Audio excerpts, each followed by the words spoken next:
러시아 상황이 점점 나빠지고 있습니다. 크림반도는 이미 큰 공경에 빠져 있었습니다. 우크라이나의 I-280도로 폭격으로 인해 중요한 보급로가 지옥으로 가는 고속도로로 변해버렸습니다. 이제 상황은 더욱 악화됩니다. 우크라이나는 크림반도로 이어지는 모든 다리를 체계적으로 타격하고 있습니다. 거대한 불덩어리가 모든 다리를 삼키고 있습니다. 보급 차량들은 우크라이나의 드론에 의해 파리 잡듯 파괴되고 있습니다. 러시아의 뱀은 이제 막 목이 잘렸습니다. 그리고 대부분보다 더 심하게 타격을 입은 다리가 하나 있습니다. 당신이 생각하는 그 다리는 아닙니다. 50대의 러시아 차량 이 다리 위로 진입했습니다. 몇 분 뒤 푹 하고 사라졌습니다. 6월 11일 우크라이나군은 점령지에서 대부분의 밤에 하는 일을 했습니다. 목표물을 찾아내고 강력한 중거리 드론을 보내 타격했습니다. 하지만 이번에는 달랐습니다. 우크라이나는 이번에 방공망이나 병력 집결지를 노린 것이 아니었습니다. 우크라이나는 크림반도로 연결되는 마지막으로 운용 가능한 육상 교량을 겨냥하고 있었습니다. 헤르손주의 아르메스페리크 통과 지점은 러시아의 구명줄입니다. 우크라이나의 치명적인 공격 이후 그 통과 지점은 러시아군이 우크라이나를 통해 크림반도로 직접 진입할 수 있는 유일하게 남은 육상 교량입니다. 트럭과 유조차들이 그 다리를 통해 우회하게 되면서 우크라이나의 드론이 찾아내기만을 기다리는 표적들이 한데 몰리게 됐습니다. 스포일러 경고, 우크라이나가 목표물을 찾아냈습니다.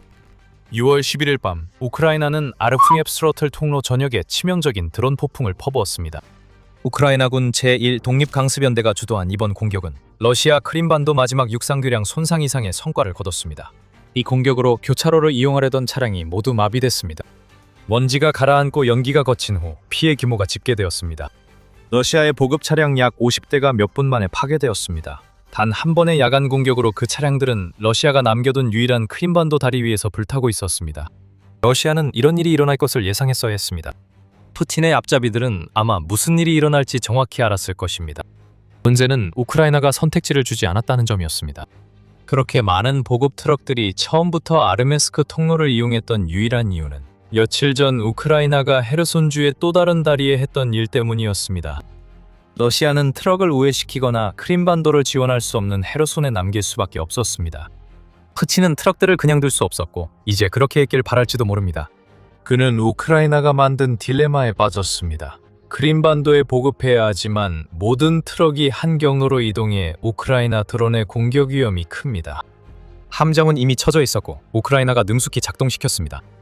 우크라이나의 뛰어난 전략을 이해하려면 초르노빌 다리로 가야 합니다. 우크라이나가 최근 50대의 러시아 차량을 잔인하게 격파한 아르뮤스크 통과 지점처럼 초르노빌 다리도 크림반도와 헤르손주를 연결하는 중요한 보급로였습니다.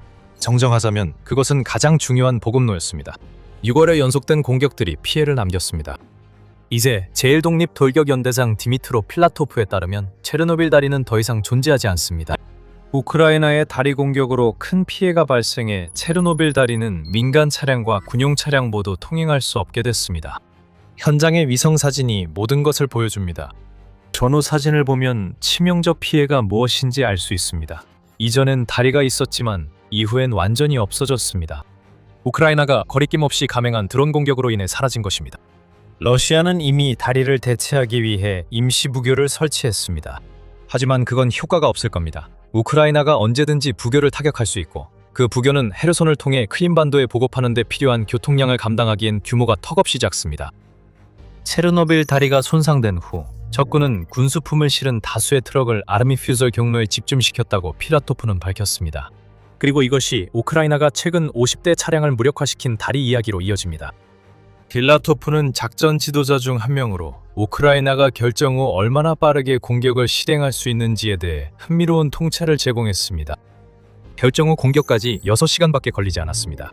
필라토프는 우리는 이미 적이 결국 교통을 대체 경로로 전환할 것이라고 예상했기 때문에 아르며 포셔너리즘 모수 해랑에 대한 작전도 미리 준비해 두었습니다. 라고 말합니다.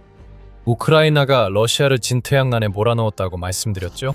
6월 11일에 우리가 본 것은 우크라이나가 달리 선택지가 없어 원래는 이용하지 말았어야 할 다리 위로 몰릴 수밖에 없었던 러시아 보급 차량들을 함정에 가두는 모습이었습니다.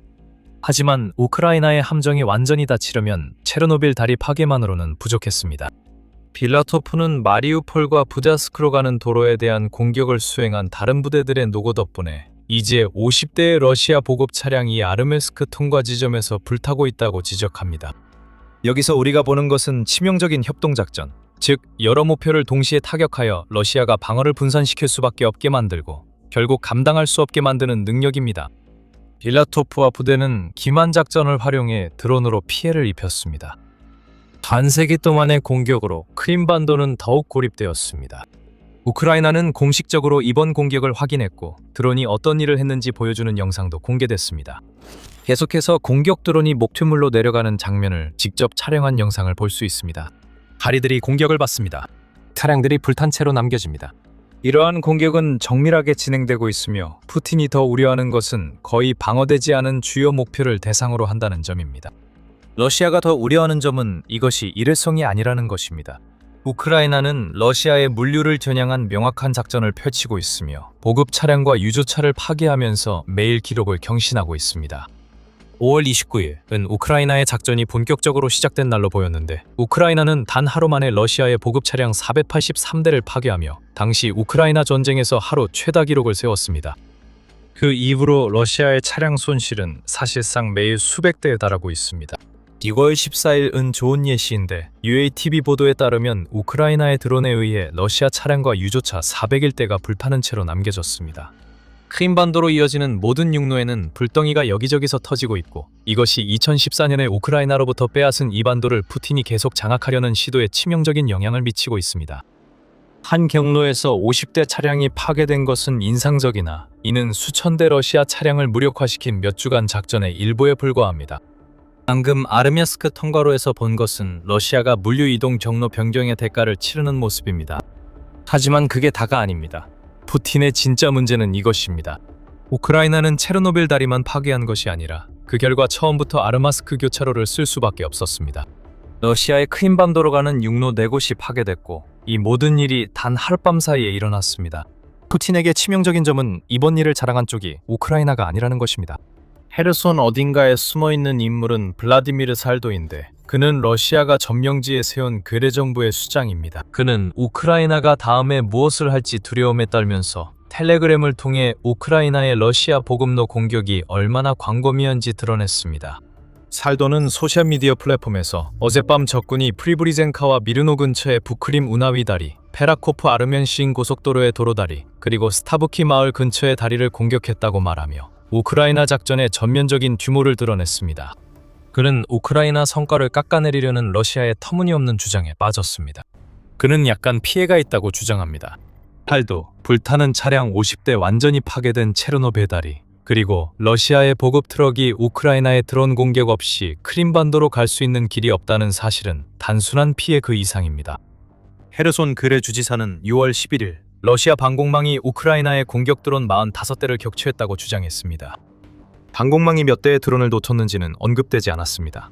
6월 11일 밤 차량과 교량을 파괴한 것도 우크라이나 드론 잔해일 수 있습니다. 지금 푸틴에게 상황이 더 나빠질 수 있을까요? 우크라이나를 아는 사람은 이미 답을 알고 있을 겁니다. 6월 11일의 기습 공격에 더해 우크라이나는 그전 4일 동안 러시아가 크림반도로 가는 모든 북쪽 경로를 차단했습니다. 앞서 체르노빌 다리에 대한 공격이 있었고 우크라이나는 헤니체스크와 아라바트 사즈를 잇는 육상 연결로도 타격해 6월 10일 사용이 중단됐습니다. 러시아는 결국 아르미스크와 페라코프의 다른 통과 지점으로 우회해야 했습니다. 두 곳 모두 6월 11일 공격을 받았습니다. 러시아는 시간이 부족합니다. 조금씩 우크라이나는 크림반도라는 뱀의 머리를 잘라내고 있습니다. 그 머리는 이제 신앗같이 간신히 붙어 있습니다. 우크라이나는 러시아가 헤르손을 통해 반도로 들어가는 남은 모든 경로를 쓸모없게 만들 때까지 계속해서 공격할 것입니다. 곧 러시아군은 보급 차량을 우회시킬 수 없게 될 것입니다. 우크라이나의 무자비하고 완벽하게 조율된 작전이 크림반도를 고립시키면서 러시아는 발이 묶이게 될 것입니다. 하지만 크림반도에서 무슨 일이 일어나고 있는지 더 깊이 알아보기 전에 여러분은 지금 더 밀리터리 쇼를 시청하고 계시다는 점을 잠깐 상기시켜드립니다. 아직 구독하지 않으셨다면 채널을 구독해서 저희 영상들을 놓치지 마세요. 우크라이나가 감행하는 모든 공격, 다리를 겨냥하든 그 다리를 건너려는 차량을 겨냥하든 모두 목적이 있습니다. 우크라이나는 크림반도로 이어지는 물류 동맥을 차단하고 있습니다. 이 모든 것은 R280도로에서 시작됐습니다. 우크라이나는 5월 말과 6월 대부분을 이 도로를 러시아군에게 지옥의 고속도로로 만들기에 집중했습니다. 러시아의 로스토프나도누에서 점령지인 멜리토폴과 마리우폴을 거쳐 크림반도까지 이어지는 이 노선은 이제 대부분 민간 차량의 통행이 금지되었습니다. 화물 및 군사 차량의 도로 이용 상황이 좋지 않습니다. 최대치일 때는 하루에 약 3,800대의 화물 차량이 I-280도로를 오갔습니다. 이 숫자만 봐도 러시아가 얼마나 대규모의 물류 작전을 펼쳤는지 알 수 있습니다. 이제 우크라이나 무인 시스템 부대의 지휘관인 로베르트 브로브디에 따르면 이 주요 고속도로 구간의 차량 통행량이 무려 71%나 급감했다고 합니다. 러시아는 이제 하루에 3,800대가 아니라 1,100대의 차량만 위험을 감수하며 보내고 있습니다. 이 영향은 크림반도에도 미치고 있습니다. 그리고 이것은 모두 우크라이나가 푸틴이 크림반도를 장악할 수 있게 하는 러시아 후방의 물류망을 마비시키기 위해 깊숙이 타격하는 계획의 일부입니다. 전쟁연구소가 6월 12일에 밝힌 바와 같이 우크라이나의 러시아 지엘로오시 지상보급로에 대한 지속적인 타격은 전장에 연쇄적인 영향을 미칠 가능성이 높으며 러시아의 공세 준비를 복잡하게 만들 수 있습니다. 지엘로오시는 지상보급로를 의미하며 이것은 우크라이나의 또 다른 차원이 있음을 보여줍니다. 바로 우크라이나의 중거리 타격입니다. 트럭이 불타고 도로가 차단되는 가운데 우크라이나는 크림반도와 점령지 사이의 연결망도 끊고 있습니다. 이것이 바로 고립작전이며 효과를 내고 있습니다. 우크라이나의 타격은 크림반도 안까지 들어가지 않아도 반도의 러시아 점령군도 이미 큰 고통을 겪고 있습니다. 우크라이나는 단순히 미사일과 드론으로 크림반도를 공격하는 것보다 훨씬 영리하게 행동하고 있습니다. 물론 이런 공격도 계속하고 있습니다. 우리는 6월 11일 밤 10시부터 자정까지 세바스토폴의 꼭두각시 주지사 미하일 라즈보자예프가 항구의 방공망이 드론 32대를 격추했다고 주장한 그날 50대의 러시아 차량과 4개의 육상 경로에 대한 공격이 있었던 밤을 목격했습니다. 러시아를 잘 알면 격추했다는 말이 일부 드론이 목표를 타격했다는 의미임을 압니다. 하지만 크림반도 육상 경로에 대해 우크라이나는 체계적이고 계산된 작전을 펼치고 있습니다. 우크라이나는 크림반도를 되찾기 전까지 러시아와의 전쟁이 끝나지 않을 것입니다. 하지만 전쟁이 장기화된 지금도 반도 공격은 자살 행위나 다름없습니다. 그리고 러시아는 우크라이나의 방어선에 부딪히며 스스로를 소모하는 데 4년을 보냈습니다. 그래서 우크라이나는 원거리에서 공격합니다. 크림반도 안팎 그리고 반도를 보급하는 모든 보급로를 대상으로 공격하는 것이죠. 더 많은 도로가 끊기고 다리가 파괴되고 차량이 불타면서 크림반도와 점령지 사이를 오가던 탄약, 연료, 장비, 보급품의 흐름이 멈추게 됩니다. 이것이 우크라이나 전략의 탁월함입니다. 경력을 보내 러시아를 억지로 몰아낼 필요가 없습니다. 우크라이나는 푸틴에게 크림반도 지배를 유지하는 것 자체가 불가능하다는 생각이 들게 만들고 있습니다.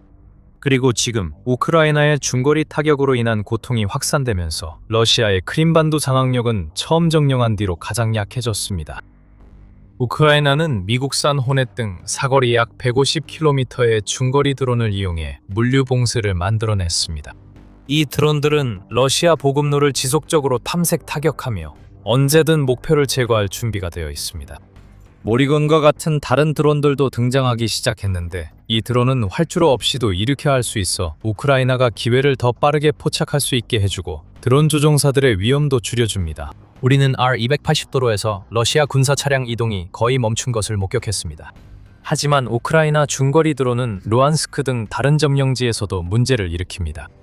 그곳에서 우크라이나 제3군단은 공중작전을 개시해 돈바스의 가장 핵심적인 지역 중 한 곳의 상공 대부분을 사실상 장악하게 되었습니다. 이 통제력 덕분에 군단은 크림반도와 우크라이나 본토를 잇는 육상 연결로를 노리는 것과 비슷한 공격을 할 수 있었습니다. 점령된 우크라이나 전역에서 트럭과 도로가 파괴되고 있습니다. 최전선 병사들은 푸틴이 이번 여름 돈바스를 러시아에 안겨줄 것이라고 믿는 사상 최대 규모의 공세를 벌이는 데 필요한 것을 받지 못하고 있습니다. 크림반도로 돌아가 보면 아르미탈리에이션에서 50대의 트럭이 파괴되고 우크라이나가 점령지 전역에서 매일 수백 대의 트럭을 파괴하면서 엄청난 연료 부족 현상이 나타나고 있습니다. 이것은 우크라이나가 직접 공격 없이 반도를 점령한 러시아인들에게 고통을 주는 것입니다. 6월 11일 우크라이나가 아르미스포스크에서 차량을 파괴하기 몇 시간 전에 발표된 로이터 통신의 보도에 따르면 우크라이나가 러시아의 연료 트럭을 대상으로 한 물류 봉쇄 작전의 직접적인 결과로 크림반도 전역의 주유소가 연료가 바닥났다고 합니다. 이 매체는 세바스토폴 현지의 목격자들이 이제 주유소들이 단순히 연료를 배급하는 수준이 아니라 완전히 바닥났으며 마지막으로 남아있는 주유소는 휴양도시 예부파토리아에 있다고 전했습니다. 그 주유소도 곧 연료가 바닥날 것입니다. 그리고 그마저도 바닥나면 크림반도의 민간인들은 일하거나 이동할 수 없게 되어 반도 내 일상생활이 크게 혼란에 빠질 것입니다. 크림반도 상황은 이미 몇 주 전 알려졌으나 우크라이나가 러시아 물류를 계속 타격해 연료 부족이 확산되고 있습니다. 키우 포스트에 따르면 현재 러시아의 약 12개 지역에서 연료 부족이 보고되고 있습니다. 모스크바는 체계적인 문제는 없다고 주장합니다.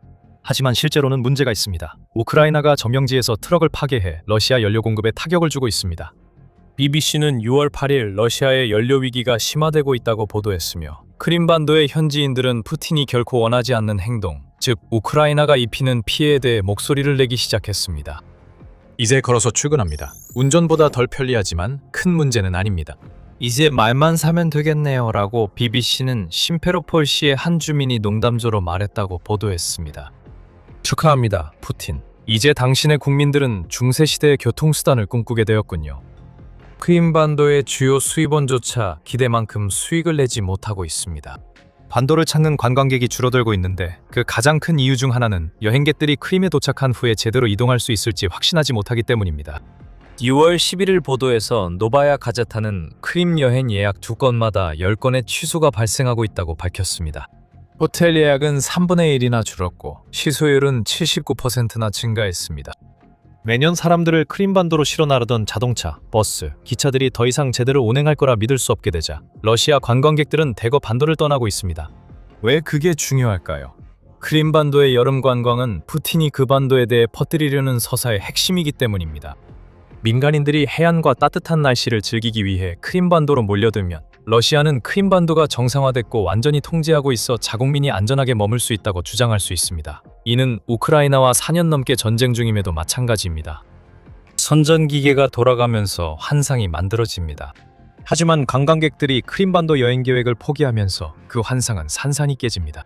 전술적인 차원에서 우크라이나의 공격은 크림반도를 고립시켜 러시아의 통제력을 약화시키는 데 목적이 있습니다.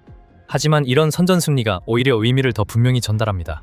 푸틴이 2014년 불법 합병한 그 반도에 대한 장악력이 천천히 약해지고 있습니다.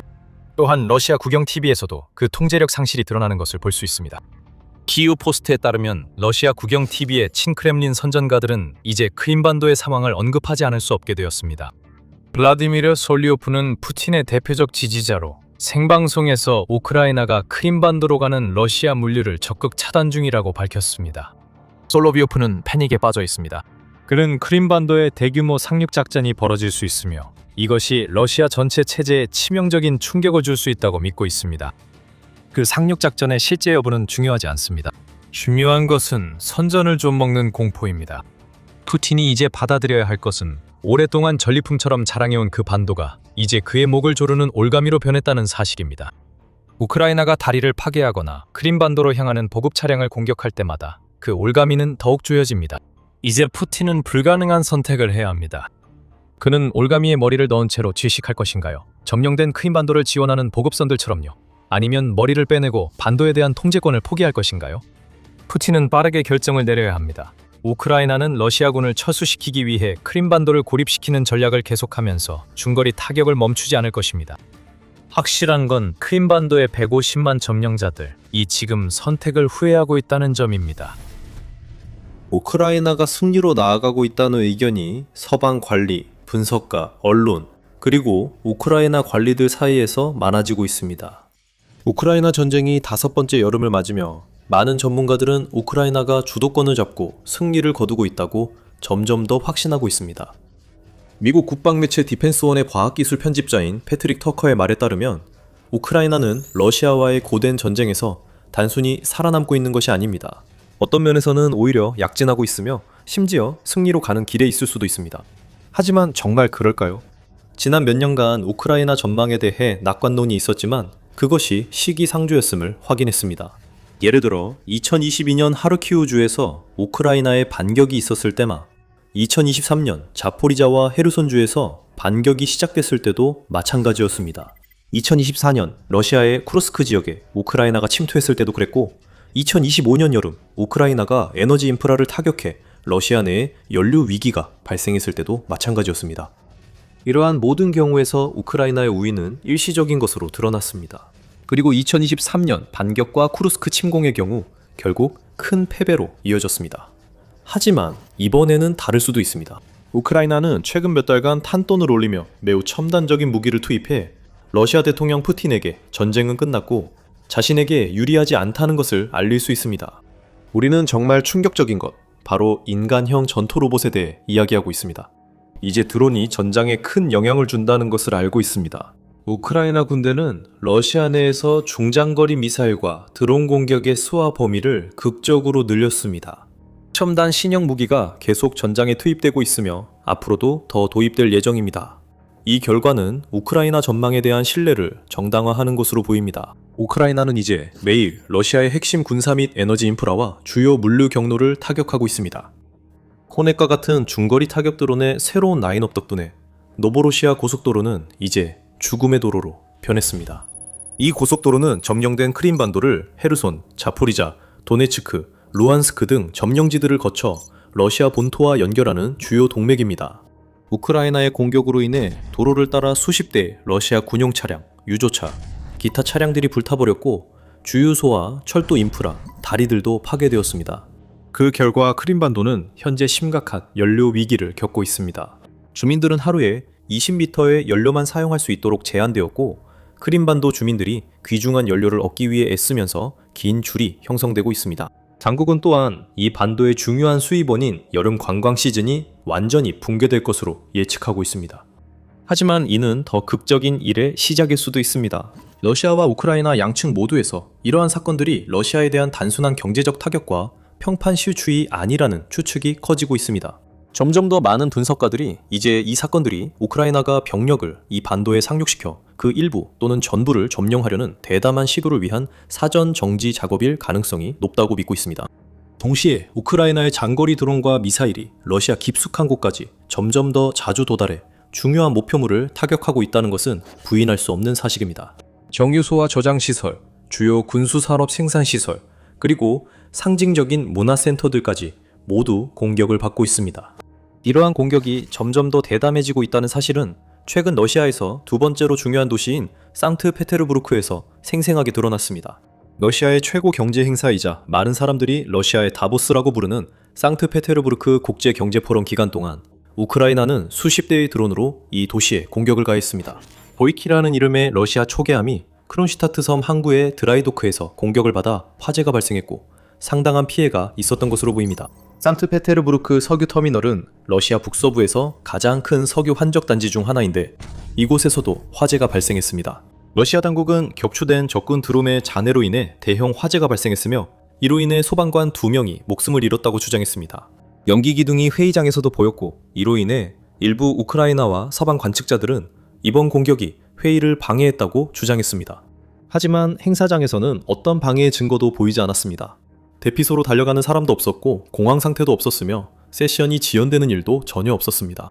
실제로 이 행사는 130개국에서 2만 명이 넘는 참가자들을 끌어모았으며 우크라이나 전쟁으로 러시아가 고립되었다는 서방의 주장에 도전장을 내밀었습니다. 전쟁이 러시아를 서방으로부터 고립시킨 것은 분명하지만 푸틴의 최근 중국 방문과 상트페테르부르크 국제경제포럼의 초청자 명단이 보여주듯이 고립은 세계의 나머지 8분의 7에는 실질적으로 미치지 않습니다. 실제로 푸틴이 참석한 전체 회의에서 사우디 에너지 장관 압돌아지즈 빈 살만 알 사우드는 양국 관계를 죽음이 우리를 갈라놓을 때까지 라고 표현했습니다.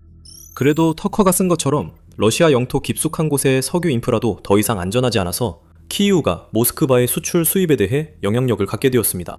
그리고 2026년 5월 중순 기준으로 우크라이나군은 러시아의 정유시설을 총 158회 공격했으며 이 중 연간 100만 톤 이상의 석유를 처리할 수 있는 러시아의 33개 정유소 중 24곳이 포함되어 있습니다. 그중 최소 35번의 공격이 2026년에 발생했으며 이는 공격의 빈도와 강도가 점점 높아지고 있음을 보여줍니다. 로이터 통신 소식통에 따르면 사실상 러시아 중부의 모든 주요 정유소가 이번 공격으로 인해 연료 생산을 중단하거나 축소할 수밖에 없었으며 이는 전체 생산량의 약 4분의 1에 해당합니다. 우크라이나 입장에서는 안타깝게도 아직까지는 그들이 기대했던 만큼의 피해를 주지 못했습니다. 투합세, 페름, 쿠리시치, 랴잔, 사라토프의 정유소가 일시적이거나 어쩌면 영구적으로 가동을 중단했음에도 불구하고 러시아의 석유 수출 수익은 오히려 증가하고 있습니다. 2026년 5월 러시아에서 해상으로 운송된 원유의 양은 하루 평균 346만 배럴에 달했으며 이는 2025년 대비 하루 평균 12만 배럴 증가한 수치입니다. 이는 유가가 급등한 시기에 일어난 일입니다. 러시아는 미국과 이스라엘이 이유 없이 이란을 공격한 것의 주요 수혜자 중 하나였습니다. 이란은 이에 보복으로 중요한 호르무즈 해협을 봉쇄하고 미국 군사기지가 있는 걸프 국가들의 에너지 인프라를 공격했습니다. 그 결과 석유와 천연가스 공급에 심각한 충격이 발생했고 가격이 급등했으며 미국은 러시아산 석유에 대한 제재를 일시적으로 면제하는 조치를 내렸습니다. 상트페테르부르크 국제경제포럼에서 블라디미르 푸틴은 석유 수익이 더 이상 러시아 경제를 이끌던 과거와 같지 않다는 점도 강조했습니다. 2022년 이후 석유와 가스 수익의 비중은 약 40%에서 23%로 감소했습니다. 그는 이것이 여전히 중요하지만 결정적으로 중요하다고 말하는 건 잘못됐다고 했습니다. 우크라이나가 러시아의 정유시설에 러시아가 우크라이나에 가한 것과 비슷한 수준의 피해를 입히기까지는 아직 갈 길이 멀다는 것도 불편한 사실입니다. 우크라이나는 한때 자체 정유 산업으로 자국 휘발유 수요의 절반을 공급했지만 지금은 그렇지 않습니다. 우크라이나 반독점위원회 위원장 파벨 키릴렌코는 3월에 의회에서 크레멘추크 정유 공장이 러시아의 미사일과 드론 공격으로 인해 완전히 가동을 중단했다고 밝혔습니다. 에너지부 장관 데니스 슈미알은 이 정유 공장이 69발의 미사일과 약 260대의 드론 공격을 받았다고 덧붙였습니다. 이 정유 공장은 우크라이나에 남아있던 최대 규모의 정유 공장이었습니다. 우크라이나의 다른 주요 정유 공장인 리체프, 헤르손, 드로고비치의 정유 공장들은 이전에 파괴되었거나 점령당한 상태였습니다. 그 결과 우크라이나는 현재 연료 공급을 전적으로 수입에 의존하고 있으며 주로 폴란드, 리투아니아, 루마니아, 그리스에서 휘발유와 디젤을 들여오고 있습니다. 하지만 우크라이나가 러시아의 석유 산업과 수익에 입히고 있는 피해는 터커와 같은 분석가들이 전쟁이 우크라이나에 결정적으로 유리하게 바뀌었다고 느끼는 유일한 이유는 아닙니다. 터커가 인공지능과 로봇 기술에 대한 강력한 집중이라고 부르는 덕분에 우크라이나가 전장에서 주도권을 잡았다고 그들은 주장합니다. 우크라이나는 영토를 지키고 심지어 되찾을 수 있는 드론과 지상 로봇을 개발했습니다. 보도에 따르면 우크라이나의 지상 로봇은 현재 전선에서 폭발물을 적진에 운반하거나 부상자를 후송하는 등 물류 작업의 80%를 수행하고 있지만 점점 더 직접적인 전투에도 사용되고 있습니다. 2025년 여름 원격 조종되는 드로이드 TW12.7 로봇 한 대가 기관총을 장착한 채로 45일 동안 자리를 지켰다고 전해집니다. 제3군단 대변인에 따르면 로봇과 약 10km 떨어진 곳에 위치한 조종사는 모든 돌파 시도를 저지하고 적의 침투를 막아 우크라이나군의 인명피해 없이 임무를 완수했다고 합니다.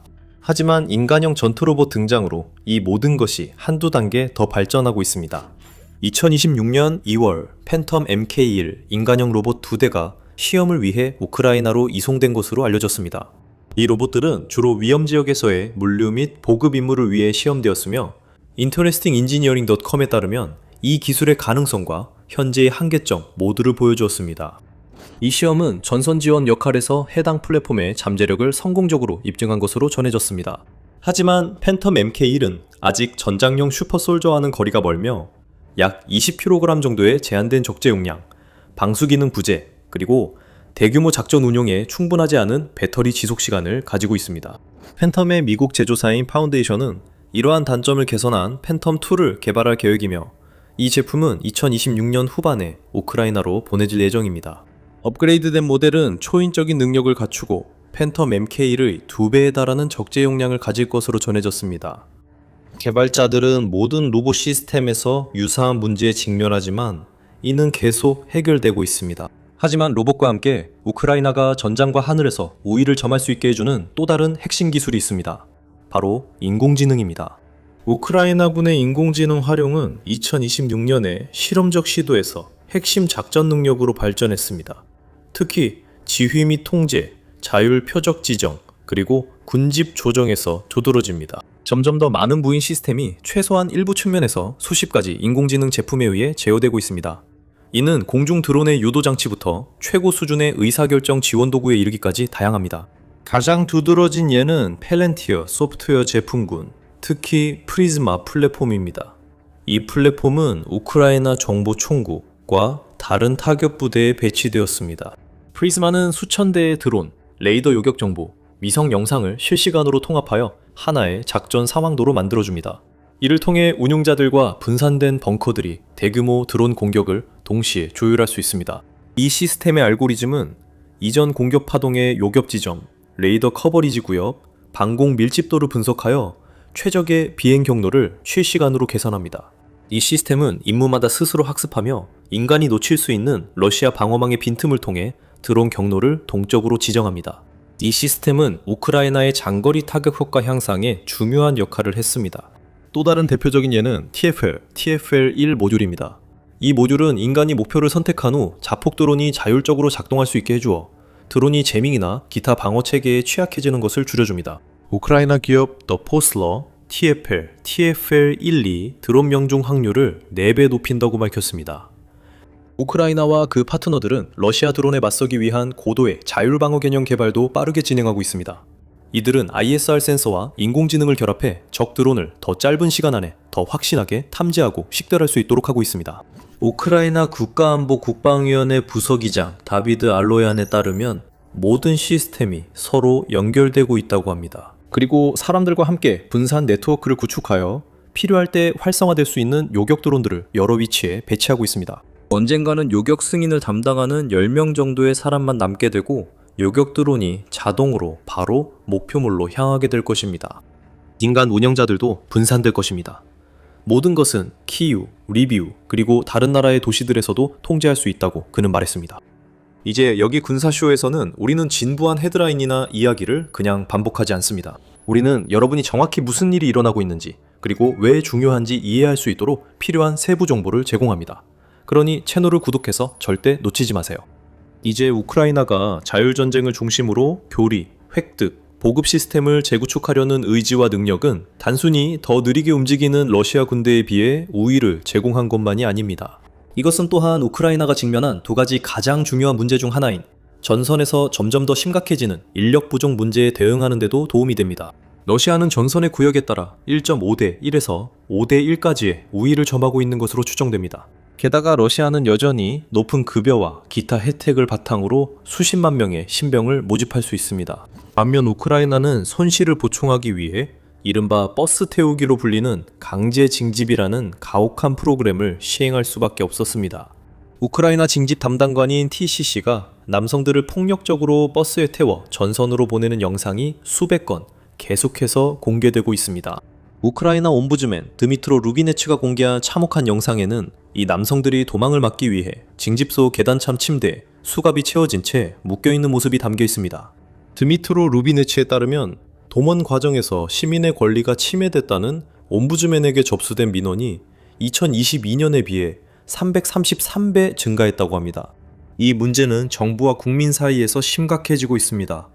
드미트로 루비네츠는 돈을 내면 풀려나고 그렇지 않으면 무차별적으로 동원된다고 말합니다. 점점 더 많은 영상에서 시민들이 동원 시도 중에 진집센터 요원들과 경찰관들에게 맞서 싸우고 공격하고 쫓아내는 모습이 포착되고 있습니다. 동시에 2025년 초부터 약 9만 5천 명의 군 복무 연령대 우크라이나인들 이 독일에 입국했으며 이는 독일 땅에서 피난처를 찾는 우크라이나 시민 전체의 60%에 해당합니다.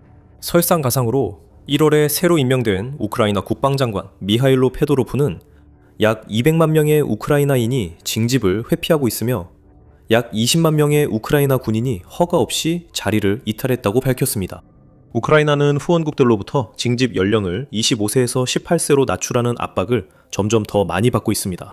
우크라이나는 지금까지 이를 거부해왔으며 이는 미국 국제관계학 교수 존 미어샤이머가 인구학적 죽음의 소용돌이라고 표현한 상황을 실제 인구학적 죽음으로 만들 위험이 있다는 정당한 이유를 들고 있습니다.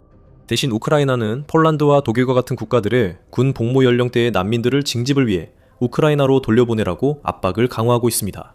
전쟁연구소 ISW는 이렇게 적고 있습니다. 우크라이나의 성공적인 중거리 및 최전선 드론 공격 캠페인 결과 블라디미르 푸틴은 이제 점점 더 지친 러시아 국민들에게 전쟁 5년차를 지지할 뿐만 아니라 이미 100만 명이 넘는 사상자를 낸 전쟁을 위해 강제 동원까지 받아들이도록 설득해야 합니다. 그 말이 맞을 수 있지만 우크라이나는 이미 그 기회를 놓친 것 같습니다. 우크라이나 대통령 젤렌스키 정부와 서방 지지자들은 러시아를 약화시키기 위해 마지막 우크라이나인까지 싸우게 하는데 매우 만족하고 있습니다. 하지만 증거를 보면 우크라이나인들 자신은 대체로 그렇게까지 열의가 있지는 않은 것 같습니다. 완곡하게 말하자면요. 이제 로봇과 무인 기술에서의 모든 발전과 러시아의 물류와 경제에 심각한 타격을 준 여러 성공에도 불구하고 이러한 인력 부족이 전선에서 드러나기 시작하고 있습니다. ISW와 같은 서방 소식통들은 몇 달째 이러한 불리함에도 불구하고 우크라이나가 전장에서 주도권을 잡았으며 러시아보다 더 많은 영토를 탈환했거나 최소한 러시아의 진격을 몇 마일 이내로 제한했다고 주장해왔습니다. 그들은 러시아가 지난 12개월 동안 한 달 평균 108제곱마일만을 점령했다고 주장합니다. 하지만 주요 전장을 면밀히 살펴보면 특히 정말 중요한 곳에서는 전혀 다른 이야기가 펼쳐집니다. 돈바스에서는 라이만 주변에서 전투가 다시 격화되었고 양측 모두 전선의 중요한 구역에서 우위를 차지하기 위해 치열하게 싸우고 있습니다. 하지만 더 중요한 것은 점점 더 많은 우크라이나군 소식통에 따르면 도네츠크주의 강력하게 요새화된 방어선 일부가 점점 더 큰 압박을 받고 있다는 점입니다. 우크라이나가 이를 막을 수 있을지는 여전히 불확실합니다. 중요한 도시 콘스탄티니우카는 측면이 돌파당했으며 러시아군이 이제 도시의 북부 일부를 제외한 거의 모든 지역을 장악하고 있습니다. 약 12,000명의 우크라이나군, 이 포위된 것으로 추정되며 많은 병력들이 이 방어선의 다음 도시인 루즈코프카로 후퇴하고 있습니다. 우크라이나 군사 전문가 콘스탄틴 마쇼테츠의 말에 따르면 콘스탄티니우카를 방어하는 우크라이나군의 향후 전술적 전망은 완곡하게 말해도 매우 불리한 상황인 것으로 보입니다. 이 방어선에 있는 다른 두 도시인 크라마토르스크와 슬로비안스크 역시 이제 러시아 FPV 드론과 중거리 포병의 사정권에 완전히 들어왔으며 도시 안팎의 보급선도 지속적으로 압박을 받고 있습니다. 우크라이나 당국은 최근 크라마토르스크와 슬로비안스크의 대부분 지역과 인근 벨렌키에르, 말로타라노브카, 프리볼기의 정착촌의 대피를 명령했으며 이는 상황이 얼마나 악화되고 있는지를 보여줍니다. 만약 이 요새 방어선이 무너지면 러시아군이 도네츠크주의 나머지 지역을 점령하고 더 진격하는 것을 막을 만한 견고한 방어시설이 거의 남아있지 않습니다. 그래서 볼로디미르 젤렌스키 대통령은 우크라이나군이 돈바스를 떠나야 평화가 온다는 러시아의 요구에 결코 양보하지 않겠다고 강하게 주장해온 것입니다. 앞으로 몇 주 내 상황이 크게 변하지 않으면 그는 선택지가 없을 수 있습니다. 저 북쪽에서는 우크라이나 전문가들이 주요 하르키우주의 물류 중심지인 카주차 로펜의 상황에 대해 경고음을 울리고 있습니다. 전문가들은 이 도시가 함락될 경우 러시아군이 곧바로 하르키우 외곽까지 진출할 수 있는 길이 열릴 것이라고 경고했습니다. 이제 우크라이나 군사 전문가들의 말을 들어보면 정부나 서방의 선전만이 아니라 자포리자주의 주요 도시 오리히우 주변과 수미시 북쪽 진입로 그리고 다른 방향에서도 상황이 똑같이 어려워지고 있다고 합니다. 하지만 우크라이나 전선에서의 성공이 실제로 선전되는 것만큼 대단하지 않다는 가장 뚜렷한 신호는 젤렌스키와 그의 주요 유럽 동맹국들이 현재 전선에서의 일방적인 휴전이 정의롭고 지속적인 평화의 전제 조건이라고 계속 주장하고 있다는 점일 것입니다. 군사 역사 기록을 아무리 열심히 찾아봐도 승리하고 있는 쪽이 일방적으로 진격을 멈추고 패배하고 있는 쪽을 위해 진군을 중단한 사례를 찾기는 매우 어렵습니다. 러시아는 현재 전선에서의 휴전 제안을 완전히 거부한 반면 우크라이나는 이를 고집하고 있습니다. 이 점을 어떻게 받아들일지는 여러분의 판단에 맡기겠습니다. 한편 터커와 ISW 같은 전문가들은 2026년 5월 펜타곤 국장 보고서처럼 우크라이나의 승리가 임박했다는 이야기에 찬물을 끼얹는 자료들을 계속해서 평가절하하고 있습니다. 보고서는 러시아가 주요 분야에서 우크라이나보다 확실한 우위를 유지한다고 명시합니다. 터커는 스위처를 무시하며 이렇게 씁니다. 우크라이나 전망이 얼마나 극적으로 변했는지 생각해 보십시오. 3월에 국가정보국장 툴시 게버드는 미국 정보당국이 이 분쟁에서 러시아가 우위를 점하고 있다고 믿고 있다고 증언했습니다. 터커는 의식적으로든 아니든 우크라이나가 또 다른 중요한 분야에서 직면하고 있는 불가능한 상황을 전혀 인식하지 못하는 것처럼 보입니다. 러시아에 점점 더 확장되고 개선되는 다양한 탄도미사일에 대한 방공 시스템입니다. 문제는 우크라이나가 가장 필요로 하는 방공 시스템, 즉 패트리엇 시스템용 PAC-3 또는 PAC-2 미사일에 관한 한 극복할 수 없어 보입니다. 패트리엇 체계는 탄도미사일 대응에 가장 효과적인 체계입니다. 5월에 볼로디미르 젤렌스키 대통령은 도널드 트럼프 대통령에게 장문의 공개 서한을 보내 이 미사일의 신속한 지원을 긴급히 요청했습니다. 적어도 공개적으로는 이 요청이 무시된 것으로 보입니다. 젤렌스키 대통령은 또한 우크라이나 내에서 이 미사일을 생산할 수 있는 라이선스도 요청했지만 이 역시 거절당하지는 않았더라도 적어도 공개적으로는 무시된 것으로 보입니다. 그는 이어 독일의 연말까지 예비물자에서 추가로 수십 기의 패트리엇 요격 미사일을 제공해달라고 요청했습니다. 그 대가로 그는 앞으로 생산될 예정인 요격 드론을 제공하겠다고 약속했습니다.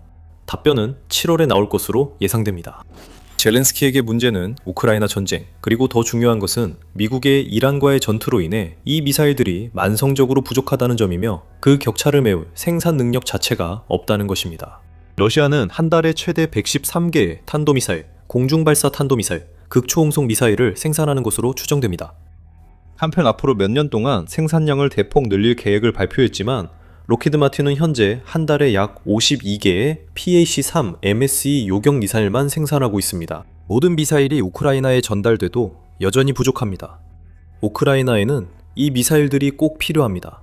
우크라이나가 교사 양성대학을 내목하게 공격해 21명의 10대 소녀가 사망하고 수십 명이 부상한 이후 러시아는 우크라이나 전역에 대한 드론과 미사일 공격을 꾸준히 강화하고 있습니다. 공격 대상은 물류 허브, 주유소, 트럭, 창고 등으로 확대되었으며 여기에는 식량과 의료물자를 보관하는 창고도 포함됩니다. 예를 들어 6월 10일 하르키우 시장 이고르 테리코프는 시내에서 게른드형 드론으로 20회 이상의 공격이 있었다고 보고했으며 이로 인해 여러 곳에서 대형 화재가 발생했습니다. 푸틴은 의사결정센터에 대한 체계적인 타격을 공언했지만 이러한 공격이 우크라이나 국민들 사이에서 정부에 대한 혼란과 불만을 최대한 유발하려는 의도가 분명합니다. 그리고 우크라이나가 러시아에 대한 공격을 점점 늘리는 것도 바로 그런 목적을 달성하기 위한 것으로 푸틴이 굴욕적인 패배를 받아들이도록 압박하려는 것입니다. 하지만 그것이 효과를 내고 있다는 증거는 거의 없습니다. 푸틴은 러시아 내 압박이 커지지만 이는 불리한 평화를 요구하는 압박이 아닙니다. 오히려 대다수의 러시아인들은 푸틴에게 이른바 자비를 거두고 우크라이나를 훨씬 더 강하게 타격하라고 더욱 목소리를 높여 요구하고 있습니다. 푸틴이 이에 응하기 시작하자 젤렌스키는 우크라이나의 러시아 내 장거리 타격을 더욱 강화하며 대응했습니다. 러시아는 우크라이나 민간인 희생에 점점 냉담해지고 희생자 수는 급증하고 있습니다. 하지만 젤렌스키와 우크라이나는 같은 식으로 행동하고 있지는 않습니다. 율리아 멘데, 젤렌스키의 논란 많은 전 대변인으로 이후 미국으로 도피해 전 상사를 비판했던 인물은 최근 이러한 위험을 요약했습니다. 젤렌스키 일당이 올여름 전쟁 중단에 동의하지 않으면 우크라이나는 피해의 강과 혹독한 겨울을 겪을 것입니다. 우리는 모두 몇 달만 더 참으라는 말을 듣게 될 것입니다. 그리고 그들은 러시아가 곧 무너질 거라고 또 말할 겁니다. 이런 말을 하는 사람들은 멍청한 게 아닙니다. 그저 우리 모두가 멍청하다고 확신할 뿐입니다. 라고 그녀는 말했습니다. 그럼에도 불구하고 젤렌스키와 유럽의 그의 지지자들 그리고 친정부 언론은 러시아의 치명적인 패배가 곧 다가올 것이라고 계속 믿고 있습니다. 하지만 우크라이나의 승리는 무엇일까요? 다비드 알로야는 승리를 선언하려면 단순한 적대 행위 중단 이상의 조건이 필요하다고 말합니다. 그는 침공국이 2014년 크림반도 침공 이후처럼 다시 무장할 수 없도록 훨씬 더 약해져야 한다고 말했습니다. 그는 현재 그들이 경제의 약 30%를 방위산업에 투입하고 있는데 이는 너무 많다고 덧붙였습니다. 우크라이나가 이미 정부 수입의 100%를 전쟁 자금에 쓰고 있고 급여와 연금, 기타 모든 정부 지출을 위해 전적으로 외국 원조와 대출에 의존하고 있다는 사실은 그가 간과한 것 같습니다. 정부 수입 전부를 전쟁에 투입하는 것뿐만 아니라 추가로 900억 유로, 약 1,400억 달러에 달하는 EU 지원금조차 이미 부족하다고 여겨지고 있다는 점은 말할 것도 없습니다. 그리고 EU는 실제로 우크라이나에 빌려줄 돈이 없습니다. EU는 압류한 러시아 자산을 사용하고 있습니다. 그 결과 오랜 시간 고통받아온 우크라이나 국민들이 가장 필요로 하는 시점에 인도적 지원이 급격히 줄어들고 있습니다. 큐 세계경제연구소에 따르면 2026년 1월부터 4월까지 유럽의 재정 및 인도적 지원 할당액은 2025년 평균 월간 수준의 5분의 1 이하로 떨어졌습니다. 인구가 계속 줄고 물가 상승률이 계속 오르는 가운데 빈곤, 실업, 식량 불안정이 증가하고 있습니다. 주류 언론에서는 볼 수 없는 점점 더 많은 목소리들과 함께 전 우크라이나 외무장관 드미트로 쿨레바 역시 우크라이나가 전세를 뒤집었다는 내러티브에 회의적인 입장을 표명했습니다. 저는 분위기를 망치며 남의 기쁨을 방해하고 싶지 않습니다. 하지만 먼저 11월에 당신과 저는 우리가 모두 겨울을 어떻게 견뎌냈는지에 대한 내러티브나 전쟁에서 전환점이 있었다는 표현들로 다시 돌아가게 될 것입니다. 우크라이나가 모든 걸 뒤집었고 곧 크렘린으로 진격한다는 말은 다 헛소리입니다. 이런 얘기가 일부 청취자들에게 정신적으로 도움이 된다는 점은 이해합니다. 꽤 유용한 이야기죠. 그렇다면 누가 자신을 속이거나 거짓말을 하는 걸까요? 터커나 ISW, 젤렌스키 같은 이들이 옳은 걸까요? 우크라이나가 러시아로 하여금 굴욕적인 평화 조건을 받아들이게 하고 궁극적으로 러시아 내부의 붕괴까지 이끌어내 결정적인 승리를 향해 빠르게 나아가고 있는 걸까요? 아니면 젤렌스키와 그의 EU, 영국 파트너들이 어떤 우크라이나의 승리라는 허황된 꿈을 쫓으면서 냉소적으로 우크라이나 국민과 경제를 파괴하고 있는 걸까요? 더 중요한 것은 젤렌스키의 모든 확전 행보이 어디로 향하고 있는가입니다. 모두가 러시아가 세계 최대의 핵 보유국이라는 사실을 잊은 것 같습니다. 그 힘의 목적은 그런 패배를 막는 데 있습니다. 그렇다면 유럽인들은 정말로 핵 공격이나 러시아의 전면전 선포, 그리고 수십만 명의 추가 병력 동원을 감수할 준비가 되어 있는 걸까요?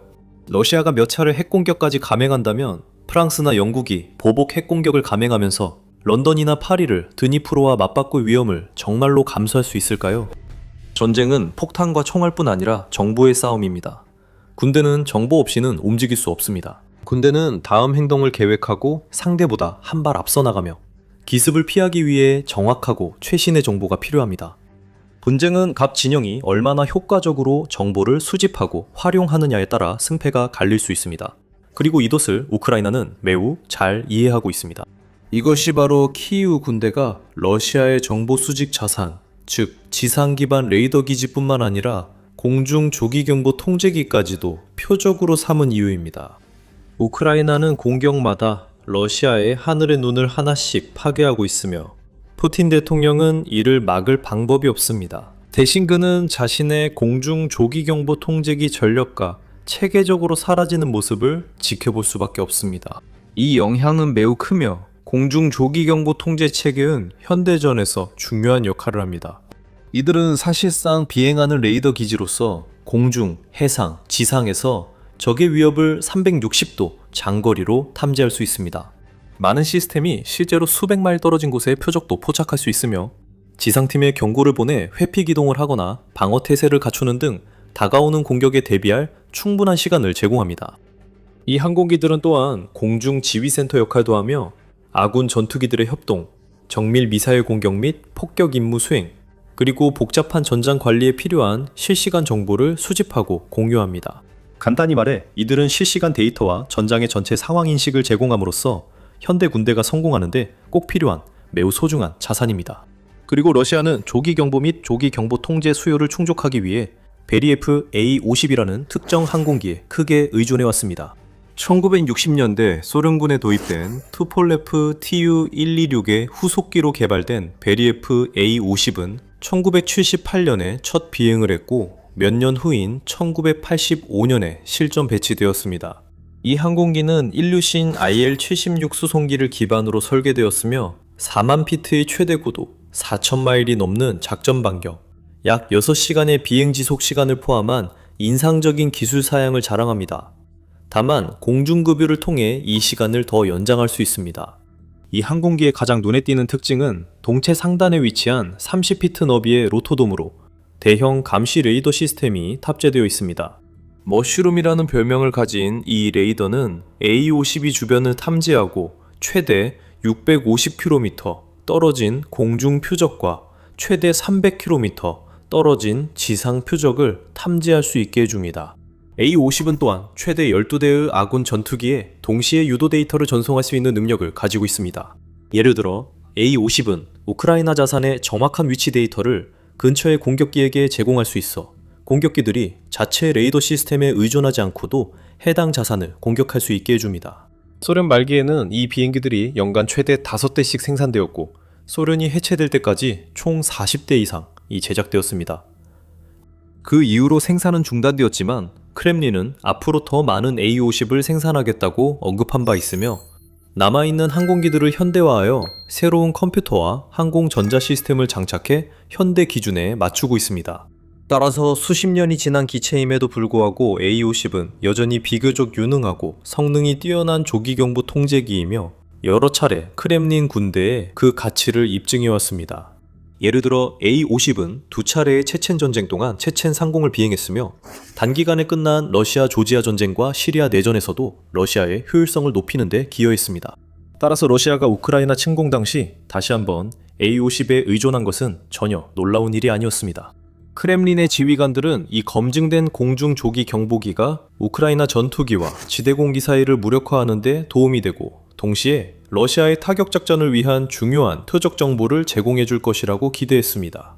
한동안 모든 것이 계획대로 진행됐습니다. 하지만 우크라이나는 러시아의 공중 감시가 자국의 작전을 들여다보고 간섭하는 것을 가만히 두고 볼 생각이 없었습니다. 키우의 지휘관들은 이러한 조기 경보기가 얼마나 중요한 역할을 하는지 잘 알고 있었고 수단이 마련되자마자 이를 격추시키기 위한 계획을 세우기 시작했습니다. 특히 현대화된 A-50U 기종에 집중했습니다. 러시아는 전쟁을 시작할 때 이 비행기를 총 8대 보유하고 있었던 것으로 알려졌습니다.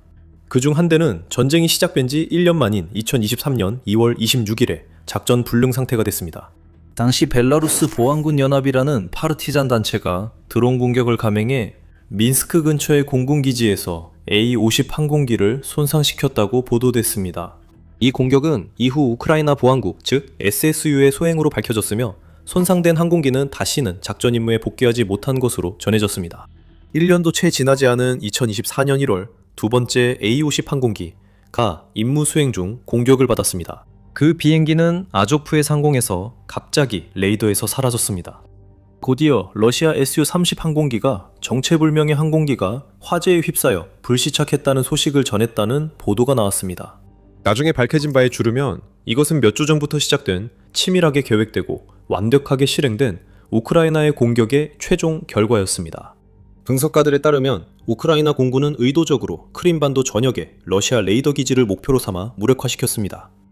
러시아군은 A-50 조기 경보기를 해당 지역으로 이동시켰고 이로 인해 그 항공기는 우크라이나 지대공 미사일 사정권에 들어갔습니다. 이후 미사일 부대가 A-50 조기 경보기를 공격해 항공기는 바다에 추락했습니다.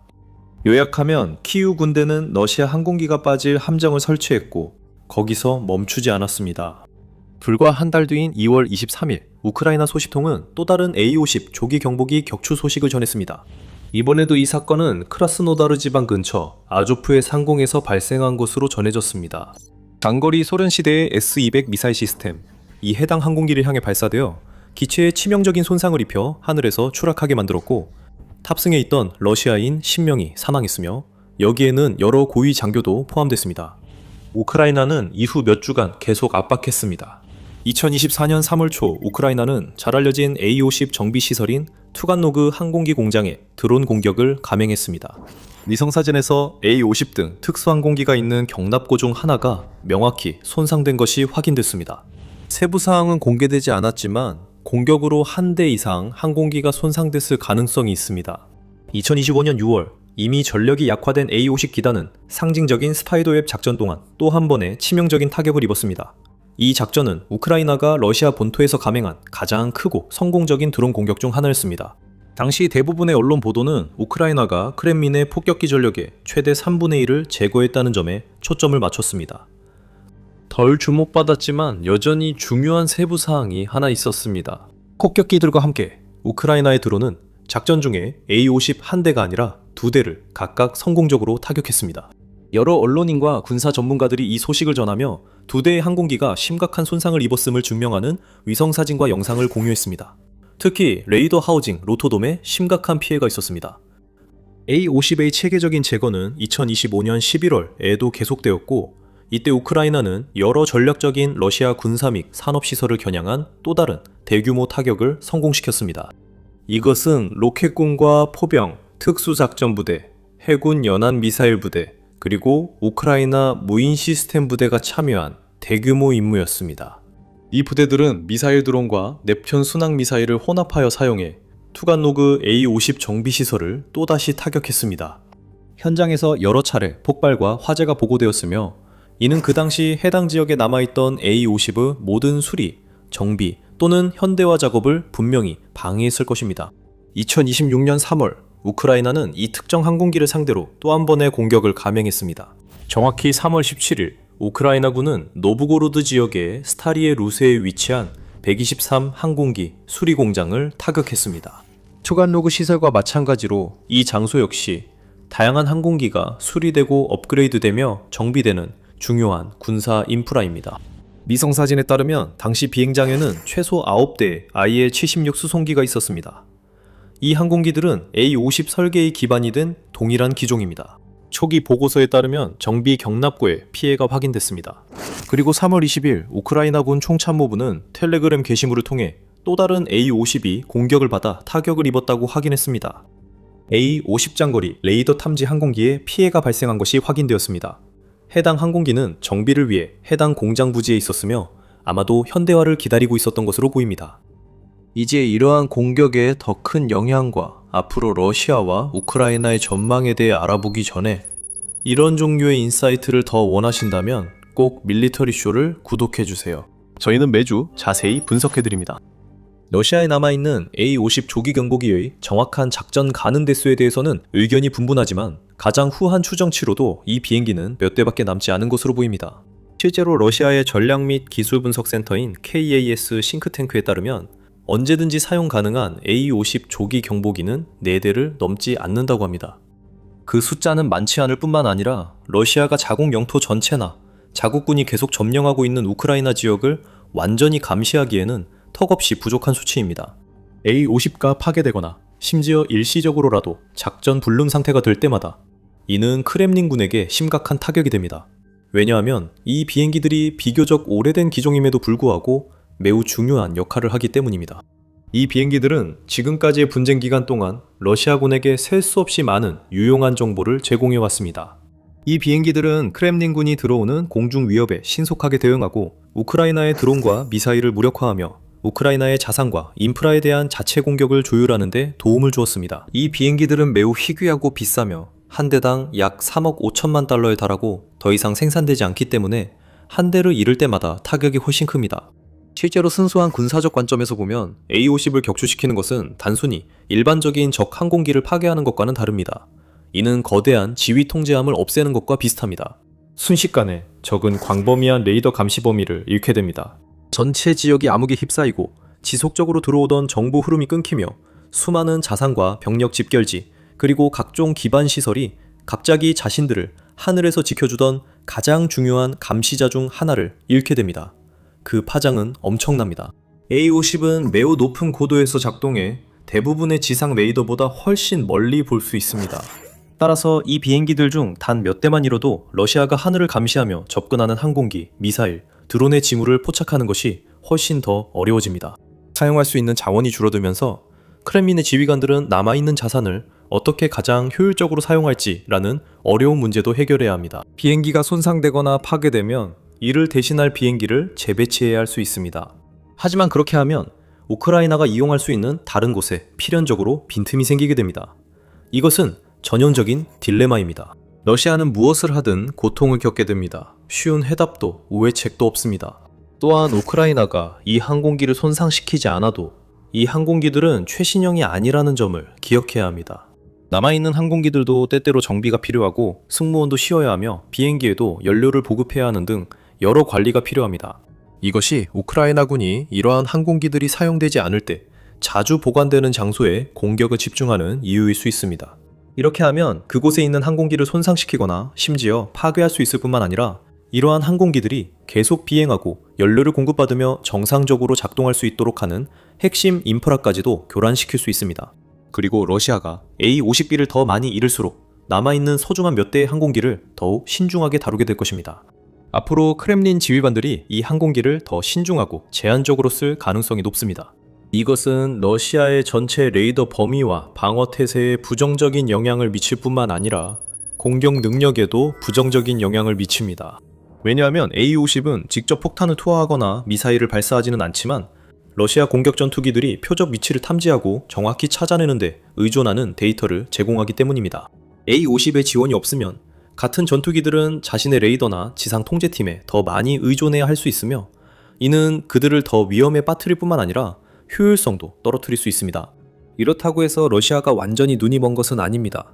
여전히 지상 레이더, 전투기 레이더, 위성, 그리고 정보를 수집하는 데 도움이 되는 다른 감시 시스템들이 있습니다. 하지만 러시아는 아마도 가장 중요하고 멀리 볼 수 있는 하늘의 눈을 잃고 있으며 크렘린은 이에 대한 뚜렷한 해결책이 없는 것으로 보입니다. 러시아는 A-50 항공기 생산을 재개하겠다고 밝혔지만 이를 위한 자금이나 필요한 자원을 확보하지 못한 것으로 보입니다. 이는 현재의 경제적 어려움과도 연관이 있을 가능성이 높습니다. 러시아는 노후화된 A-50 기체에 대한 현대화 및 업그레이드 프로그램을 자랑해왔지만 새롭게 개선된 A-50U조차도 우크라이나의 드론과 미사일 공격을 견딜 만큼 강하지 않은 것이 분명합니다. 이미 여러 대가 파괴된 바 있습니다. 크렘린은 A-50의 후속 기종인 A-100을 개발하려고 시도했지만 실패했습니다.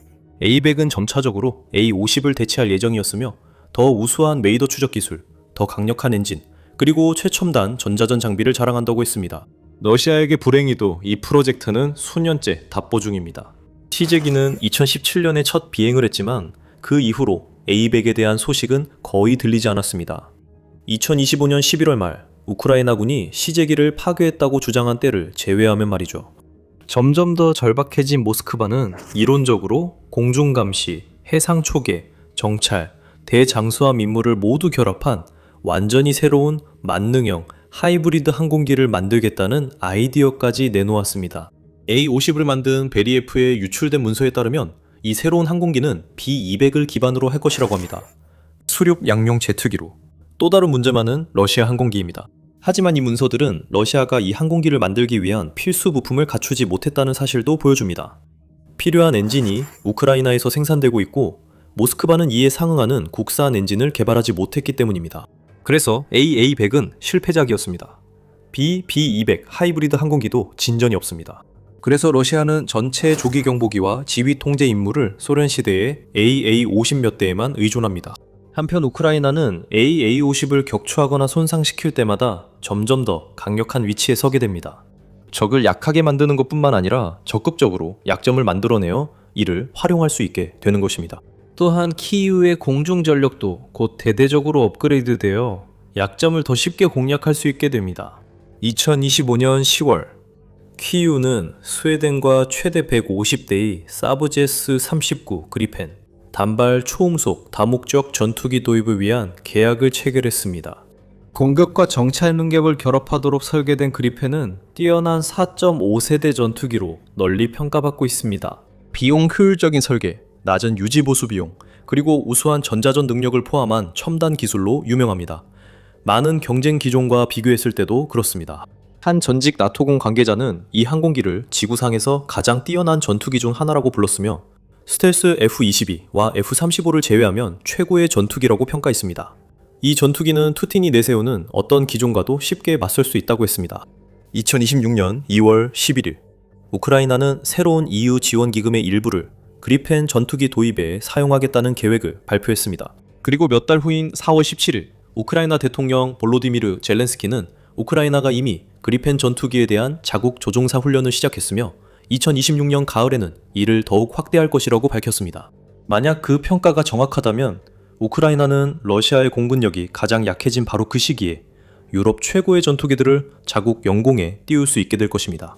장거리 미티어 공대공 미사일로 무장한 그리펜은 러시아의 전투기와 폭격기를 표적으로 삼아 격추시키는 데 사용될 수 있습니다. 과거 크렘린은 A-50으로 위협을 추적하고 해당 항공기를 안전하게 보호할 수 있었습니다. A-50은 수백 마일 밖 적 자산 정보를 제공해 러시아 항공기가 미리 대피할 수 있게 했습니다. 이로 인해 러시아는 SU-34, SU-35, 믹-31, BM과 같은 공격기를 전선 가까이 이동시켜 치명적인 폭격, 미사일 공격, 그리고 기타 공격 임무를 수행할 수 있었습니다. 하지만 A-50이 없다면 같은 항공기들은 더 이상 그런 보호를 받을 수 없게 됩니다. 우크라이나의 그리펜 전투기나 미티어 미사일이 자신들을 조준하거나 접근하는 걸 너무 늦게 알아차릴 수 있습니다.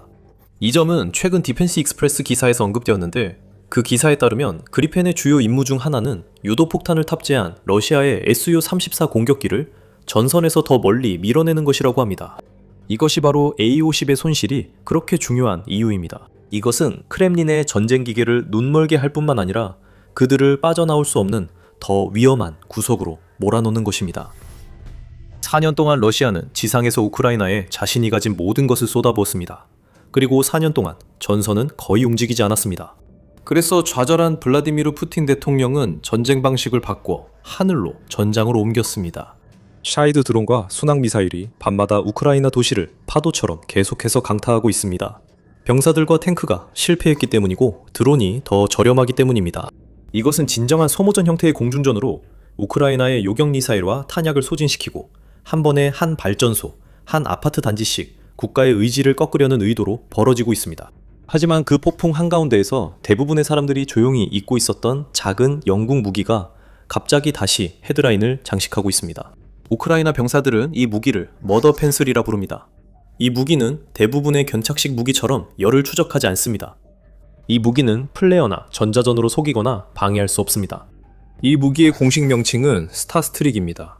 값싼 위협들이 우크라이나 하늘을 가득 메우지만 러시아는 아직 확실한 해답을 찾지 못했습니다. 특히 스타스트릭은 새로운 발명품이 아니며 전쟁이 시작되자마자 뉴스 보도에 등장했습니다. 하지만 4년이 지난 지금 다시 등장했고 그 이유는 전쟁 전체가 어떻게 변했는지를 설명해 줍니다. 이제 스타스트릭이 실제로 무엇인지 알아봅시다. 이는 단순히 더 빠른 미사일이나 짧은 반응 시간만을 의미하지 않습니다. 모두가 방공에서 속도가 중요함을 이미 알고 있습니다. 더 빠른 미사일은 표적에게 대응할 시간을 덜 주고 스타스트릭은 상황과 특정 발사기에 따라 마하 3에서 마하 4 사이로 매우 빠릅니다. 하지만 속도만이 그 이유의 전부는 아닙니다.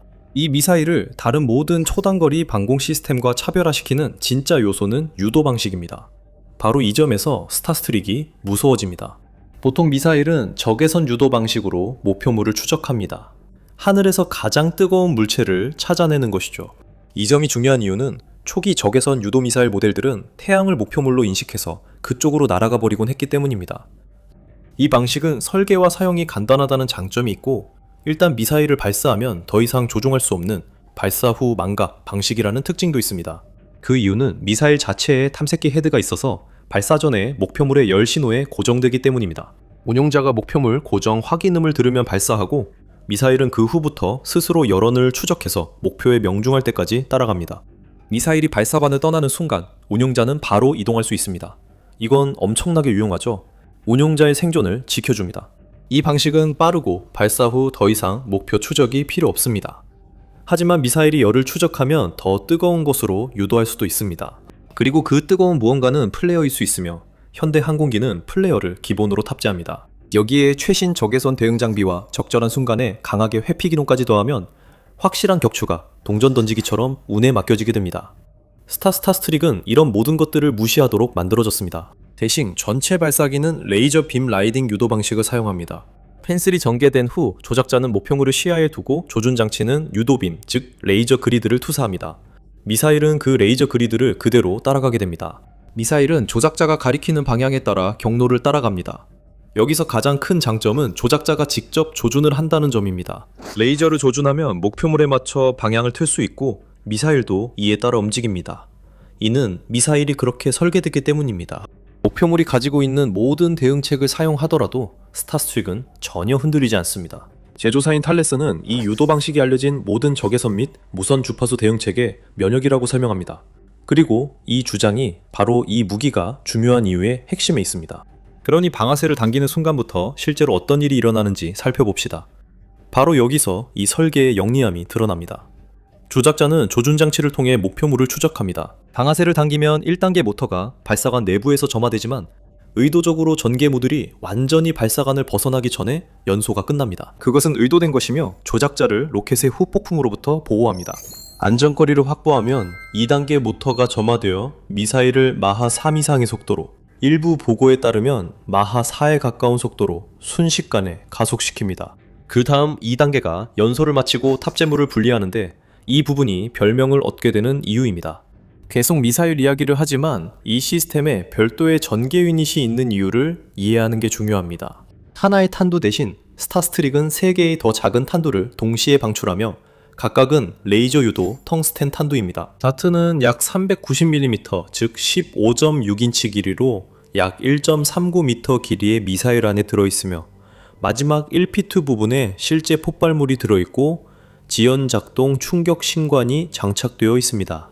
그 신관은 다트가 먼저 표적의 장갑을 관통한 후 내부 구조물이나 탱크의 강화 코팅을 지나 내부에서 폭발하도록 설계되어 있습니다. 각 다트에는 미사일이 실제로 명중할 때 주변으로 파편을 분산시키기 위한 소형 폭약도 탑재되어 있습니다.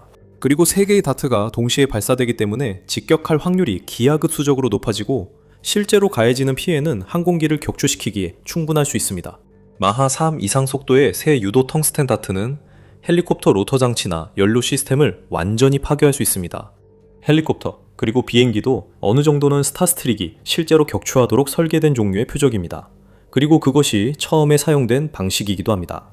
2022년 4월 초 이 시스템이 우크라이나에 도입된다는 소식이 전해진 지 며칠 후 군은 루안스크 지역 상공에서 러시아 Mi-28 공격 헬리콥터가 피격되는 영상을 공개했습니다. 헬리콥터가 나무 꼭대기를 스치다 꼬리붐이 완전히 잘렸습니다. 영국 국방부 소식통은 타임스지에 해당 영상이 스타스트릭 미사일이 실제로 사용된 장면일 가능성이 높고 이 미사일로 러시아 항공기를 격추한 것은 이번이 처음이라고 밝혔습니다. 헬리콥터 승무원들은 생존한 것으로 알려졌습니다. 주목할 점은 격추 사실이 영국 국방부와 영상을 분석한 방위 전문가들에 의해 스타스트릭 미사일에 의한 것으로 널리 추정되었지만 이는 공격 당시 보인 명확한 흔적에 근거한 것이지 러시아의 공식 확인에 따른 것은 아니라는 점입니다. 어쨌든 그날 아침 이전까지 스타스트릭은 높이 평가받는 무기체계였지만 나토 외부의 대부분 사람들에게는 거의 알려지지 않은 영국의 무기체계였습니다. 그 사건 이후로 많은 사람들이 빠르게 관심을 갖게 되었습니다.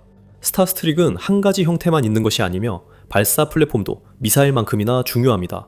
가장 단순하게는 어깨에 메고 발사합니다. 이 방식은 훈련된 한 명의 조작자가 몇 초 만에 조립하고 발사 준비를 할 수 있으며 거의 모든 위치에서 위협에 대응하고 즉시 이동할 수 있기 때문에 가장 높은 유연성을 제공합니다. 하지만 어깨에 메고 발사하는 모든 시스템에는 한계가 있습니다. 한 명의 조작자가 하나의 발사기로 적의 공격 경로 중 일부만 방어할 수 있습니다. 표준 형태는 경량 다중 발사기로 3발의 미사일을 즉시 발사할 수 있도록 장착하고 있습니다. 그래서 조작자는 재장전 없이 연속으로 3개의 표적을 공격할 수 있습니다. 게다가 이 버전은 소규모 개조만으로 랜드로버나 유사한 차량에 장착할 수 있습니다. 하지만 현재 우크라이나에서 가장 흥미로운 임무를 수행하고 있는 버전은 스토머 HVM입니다. 스토머는 초단거리 방공을 위해 특별히 개조된 영국의 궤도식 장갑차입니다. 이 차량은 지붕에 장착된 발사대에 즉시 발사할 수 있는 스타스트릭 미사일 8기를 탑재하고 있으며 차체 내부에는 추가로 12기가 조장되어 있습니다. 그리고 3명의 승무원이 운용합니다. 발사대에는 항공방어 경보장치라고 불리는 장치가 추가되어 있는데 이 장치는 적외선 스캐너와 프로세서로 구성되어 있어 접근하는 공중 위협을 감지하고 우선순위를 정하며 자동으로 무기의 조준경을 표적에 맞춥니다. 마지막 기능은 생각보다 훨씬 더 중요합니다. 왜냐면 초단거리 방공에서 가장 어려운 문제는 요격 자체가 아니라 대개 탐지이기 때문입니다. 저고도 위협과 소형 드론은 특히 작고 조용하며 빠르고 지형에 가려질 수 있습니다. 표적이 머리 위에 올 때까지 존재를 모르는 승무원은 전투가 시작되기도 전에 이미 패배한 것입니다. 경보장치는 승무원이 표적을 찾고 추적, 발사할 수 있는 몇 초를 제공합니다. 스톰러는 또한 승무원에게 장갑보호, 기동성, 그리고 교전 사이를 이동할 수 있는 능력을 제공합니다. 들판에 혼자 서 있는 운용자는 첫 발사 후 곧바로 표적이 됩니다. 스톰러 승무원은 포병 부대에 쏘고 이동하기 방식으로 빠르게 발사 후 이동할 수 있습니다. 우크라이나가 처음 이 시스템을 받았을 때 주요 위협은 재래식 저공비행 러시아 항공기와 공격 헬리콥터였습니다. 하지만 2026년 우크라이나의 하늘은 그때와는 전혀 다르게 보입니다. 그 이야기에 앞서 더 밀리터리 쇼 구독 잊지 마세요. 저희는 전쟁과 세계 지정학의 주요 사건들을 추적하니 여러분은 중요한 사건들을 빠르게 접하실 수 있습니다. 지상전을 넘어 공중으로 확장하는 것이 러시아가 어떤 지역이든 영향권에 두려는 최신 시도입니다. 러시아는 이제 전장에 샤헤드를 대량 투입하고 있습니다. 자폭 공격 드론, 란셋 배열탄, 모든 종류의 정찰 드론, 잘라 타격 드론, 실제처럼 보이도록 만든 미끼, 그리고 순항 미사일까지 모두 서로 다른 고도, 다른 경로, 다른 수량으로 혼합되어 도착합니다. 목표는 종종 특정 목표 하나만을 타격하는 것이 아닙니다. 목표는 우크라이나 방공망을 과부하시키고 방어진지가 위치를 드러내게 하며 값비싼 요격 미사일을 값싼 드론에 소모하게 하고 더 치명적인 다른 무기들이 침투할 수 있는 틈을 만드는 것입니다. 쑥 가장자리 너머로 불쑥 나타나는 러시아 헬리콥터를 상대하는 것과는 전혀 다르며 우크라이나군은 대응을 위해 스타스트릭과 스토머를 개조했습니다.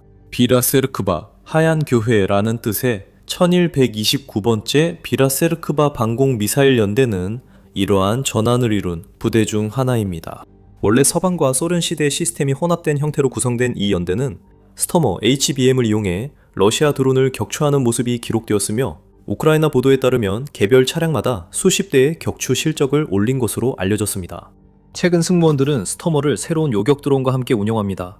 이 드론들은 저렴하고 빠르며 목적에 맞게 제작된 쿼드콥터와 우크라이나 스팅 등 고정익 추적기로 샤이드 드론 요격에 특화되어 있습니다. 스토머 지휘관은 이 시스템이 샤이드 드론, 정찰 드론, 란셋 공격 드론, 그리고 최소 한 발의 순항 미사일을 상대로 사용되었다고 밝혔습니다. 이것은 이 시스템의 원래 임무에서 크게 확장된 것입니다. ATT 공격 헬리콥터 시대에 설계된 무기가 처음 실전 배치됐을 때는 존재하지도 않았던 드론 전쟁에 대한 해답의 일부가 되었습니다. 하지만 여기엔 중요한 차이가 있는데 바로 함께 운용되는 보조 미사일입니다. 스타스트릭과 함께 영국은 우크라이나의 경량 다목적 미사일도 지원하고 있는데 영국에서는 마틀렛이라는 이름으로 사용되고 있습니다. 이 미사일은 약 13kg의 무게를 가지고 있으며 사거리는 6km를 넘고 속도는 마하 1.5 이상입니다. 그리고 스타스트릭과 같은 계열의 레이저빔 유도 방식을 사용합니다. 2024년 9월 영국은 이 미사일에 대해 1억 6,200만 파운드, 즉 약 2억 1,600만 달러 규모의 재보급 주문을 확정했습니다. 첫 수백 발이 우크라이나로 보내질 예정입니다. 이 미사일에 대한 의존도가 컸다는 걸 알 수 있습니다. 이 두 시스템의 결정적인 차이점은 탄도에 있습니다. 스타스트릭은 고밀도의 텅스텐 다트에 의존하죠. 마틀렛은 약 3kg 정도의 3중 효과 탄도를 탑재하고 있습니다. 이 탄도는 성형 작약과 폭발 파편 슬리브가 결합되어 있으며 레이저 근접 신관에 의해 작동됩니다. 실질적으로 스타스트릭의 다트는 헬리콥터와 항공기에 대해 매우 강력합니다. 그 이유는 관통 후에 폭발하기 때문이죠. 하지만 소형 드론을 상대로는 다트가 직접 명중하는 것이 항상 가장 확실한 격추 방법은 아닙니다. 작은 표적은 애초에 맞추기조차 너무 작기 때문이죠. 직접 명중이 아니라 근접 신관에 의해 표적 근처에서 폭발하여 파편을 흩뿌리는 탄두가 이런 표적에는 훨씬 더 효과적입니다. 두 미사일은 서로의 약점을 보완합니다. 하나는 크고 장갑이 두꺼운 표적을, 다른 하나는 작고 잡기 힘든 표적을 격추하도록 설계됐습니다. 여기서는 정직하게 말해야 하므로 스타스트릭이 못하는 일도 분명히 짚어야 합니다. 이는 2026년 시점의 전황에서 중요합니다. 약간 안타깝게도 스타스트릭의 가장 큰 단점은 그 최대 강점에 내재되어 있습니다. 바로 발사 후 망각, 기능이 없다는 점이죠. 운용자는 미사일 발사 후에도 목표물을 계속 추적해야 합니다. 이는 미사일이 운용자가 조준한 빔을 따라가기 때문입니다. 운용자가 조준경에서 목표물을 놓치면 유도 성능이 저하됩니다. 게다가 작고 빠르며 탐지 신호가 약한 드론들이 예측할 수 없는 경로로 날아다니는 하늘에서는 압박 속에서 그 연속적인 광학 추적을 유지하는 것이 정말 어렵습니다. 갑자기 앞천호와 가시성이 중요해지고 연기와 먼지는 미사일이 유도에 사용하는 레이저 빔을 왜곡시킬 수 있습니다. 스타스트릭은 또한 저렴한 요격 미사일이 아니며 세 부분으로 이루어진 탄도를 갖춘 이 요격 미사일의 가격은 10만 달러에서 13만 달러 사이입니다. 드론의 경우 보통 1만 달러에서 2만 달러 정도, 더 복잡한 모델은 최대 5만 달러까지 하는데 이런 드론을 상대할 때는 비용 대비가 금방 안 맞게 됩니다. 바로 그렇기 때문에 더 저렴한 요격 드론이나 마틀렛과 함께 사용하는 것이 매우 중요합니다. 위협이 작고 저렴할 때는 비싼 미사일을 쓰고 싶지 않으니까요. 그리고 우리가 아직 알지 못하는 정보가 하나 더 있습니다. 스타스트릭의 드론 표적 상대 격추율에 대한 포괄적이고 독립적으로 검증된 데이터가 실제로 없습니다. 우크라이나 운용 요원들이 스타스트릭을 사용 중이며 초기 보고도 긍정적이었습니다. 예를 들어 2022년 4월의 정보 보고서에 따르면 스타스트릭이 보브찬스크에서 최소 7대의 오를란텐을 성공적으로 격추시킨 것으로 나타났습니다. 따라서 전례가 있습니다. 스타스트릭이 실제로 드론 요격에 효과적이라는 점을 시사합니다. 하지만 이것이 러시아의 드론 전략에 대한 완전한 해답이 될 가능성은 낮습니다. 하지만 다시 말해 러시아의 드론 전략에 대해 그 자체로 완전한 해답이 되는 것은 아무것도 없습니다. 그것이 바로 다층 방어의 전체 논리입니다. 이제 더 큰 질문으로 넘어가 보겠습니다. 2022년 봄에 큰 화제를 모았다가 이후로는 뉴스에서 거의 사라졌던 무기가 왜 4년이 지난 지금 다시 주목받고 있는 걸까요? 그 해답은 미사일과는 거의 관련이 없고 오히려 그것을 둘러싼 전황과 거의 전적으로 관련이 있습니다. 지상에서는 러시아의 전쟁이 교착 상태에 빠졌습니다. 2026년 5월 러시아군은 단 14제곱킬로미터의 영토만을 점령했는데 이는 2023년 10월 이후 가장 적은 월간 점령지입니다. 이는 전월보다 35% 이상 더 많은 공격을 감행했음에도 불구하고 나온 결과입니다. 공격은 더 많았지만 점령지는 더 적었습니다. 전쟁연구소 ISW 또한 우크라이나군이 2026년 봄, 여름 러시아의 공세를 대부분 저지했다고 평가했습니다. 러시아는 2025년 5월에 정령했던 영토의 일부만을 차지하는 데 그쳤습니다. 우크라이나는 심지어 일부 영토를 되찾기도 했습니다. 지난 몇 달은 우크라이나가 실질적인 영토 순증을 기록한 몇 안 되는 시기였습니다. 그리고 러시아군이 반격의 동력을 찾지 못한다면 올해 돈바스를 점령하겠다는 목표는 빠르게 멀어지고 있습니다. 이제 전선 뒤에서 전쟁을 뒷받침하는 기계도 점점 힘을 잃고 있습니다. 게다가 러시아의 전쟁 노력은 서방의 제재로 인해 산업 역량이 줄어들고 거의 모든 종류의 무기 재고가 줄어들면서 어려움을 겪고 있으며 이는 점차 크렘린의 비용 대비 이익 계산에도 영향을 미치고 있습니다. 한편 우크라이나의 장거리 드론이 점점 더 흔해지면서 전쟁 자금을 지원하는 정유시설을 타격하고 있습니다. 블라디미르 푸틴은 돈, 병력, 전세 주도권을 잃고 있습니다. 군대가 진격 못하고 공장도 뒤처지며 석유 수익도 감소한다면 남는 건 공중 압박군입니다. 전쟁연구소는 러시아의 우크라이나 도시 공습 강화가 전장 실패와 직접 관련이 있다고 봅니다. 이는 지상 진전 부진을 대신하고 우크라이나의 러시아 본토 공격에서 관심을 돌리려는 시도로 해석됩니다. 그래서 헤르손, 크라마토르스크, 드니프로, 키이우의 밤은 아파트, 식량 저장고, 전력을 노린 드론 미사일 공격으로 지옥 같은 시간이 되고 있습니다. 우크라이나 군대를 무너뜨리지 못한 러시아는 이제 우크라이나의 도시들을 무너뜨리려 하고 있습니다. 그리고 이렇게 지상전에서 값싸고 대량 생산된 드론을 이용한 공중전으로 전환된 상황이야말로 스타스트릭 같은 시스템이 다시금 중요해지는 환경입니다. 한 걸음 물러서 러시아가 무엇에 의존하는지 살펴봅시다. 러시아의 공중작전은 충분히 많은 값싼 드론을 다양한 조합으로 대량 투입하면 결국 어떤 방어도 압도할 수 있다는 이론에 기반하고 있습니다. 결국 양 자체가 하나의 질이 되는 법이니까요. 하지만 그 이론은 방어자가 대응 수단을 무시하는 미사일을 가지고 있고 승무원이 긴장할 틈도 없이 위협을 탐지하고 대응할 수 있는 차량이 있으며 어떤 매뉴얼로도 완전히 담아낼 수 없는 4년에 걸친 실전 경험이 있을 때 문제가 생깁니다. 러시아는 하늘을 드론으로 가득 채우려 했습니다. 영국은 우크라이나에 그런 위협을 솎아낼 무기체계를 제공했습니다. 다트는 여전히 텅스텐으로 만들어졌고 유도장치는 플레어를 무시하며 이 시스템을 운영하는 승무원들은 러시아가 발견하지 않길 바라는 것들을 매우 잘 찾아냅니다. 스타스트릭은 지금 싸우고 있는 전쟁을 위해 설계된 무기가 아니었고 어쩌면 그것이 이 무기의 가장 흥미로운 점일지도 모릅니다. 헬리콥터를 격추하기 위해 만들어진 무기가 드론을 격추하는 새로운 역할을 찾았습니다. 모든 것을 할 수 있어서가 아니라 거의 아무도 못하는 한 가지를 거의 완벽하게 해냅니다. 우크라이나가 드론 전쟁의 달인이라는 말이 이제는 다소 진부하게 느껴집니다. 하지만 현실을 부정할 수 없습니다. 사실입니다. 그리고 그 뛰어난 능력의 이유는 우크라이나가 전장에서 드론을 어떻게 사용하는지에만 있는 것이 아닙니다. 우크라이나가 뛰어난 이유는 러시아군을 꿰뚫는 새롭고 더 무서운 드론을 계속 만들어내기 때문입니다. 또 다른 혁신이 등장했습니다. 우크라이나는 일부 드론의 터미네이터 모드를 시험했고 러시아 병사들은 추풍낙엽처럼 쓰러졌습니다. 푸틴의 앞잡이들은 우크라이나 군인들과 싸울 것을 예상합니다. 러시아 병사들에게 유일한 위안은 아직 터미네이터가 본격적으로 그들을 노리고 있지는 않다는 점입니다.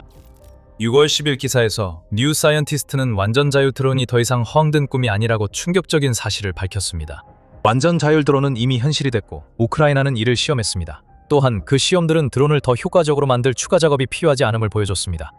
드론 제작자인 알렉산드르 코코노프스키가 우크라이나가 하늘로 보낸 이 무시무시한 금속 기계를 터미네이터라고 부르는데 이 터미네이터는 직면한 모든 시험을 완벽하게 통과했습니다.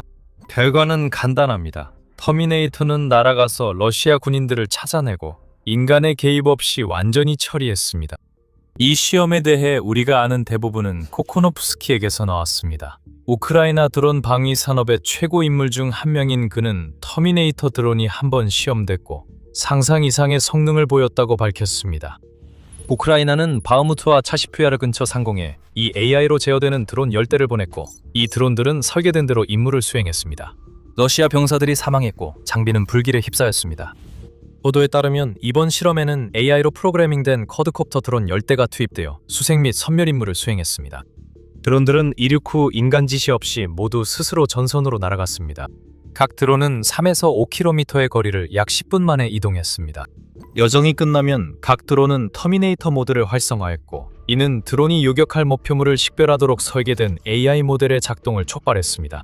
코코노프스키는 뉴 사이언티스트와 인터뷰에서 터미네이터의 치명성을 우리는 발사만 하면 모두 죽을 것임을 안다고 소름 끼치게 설명했습니다.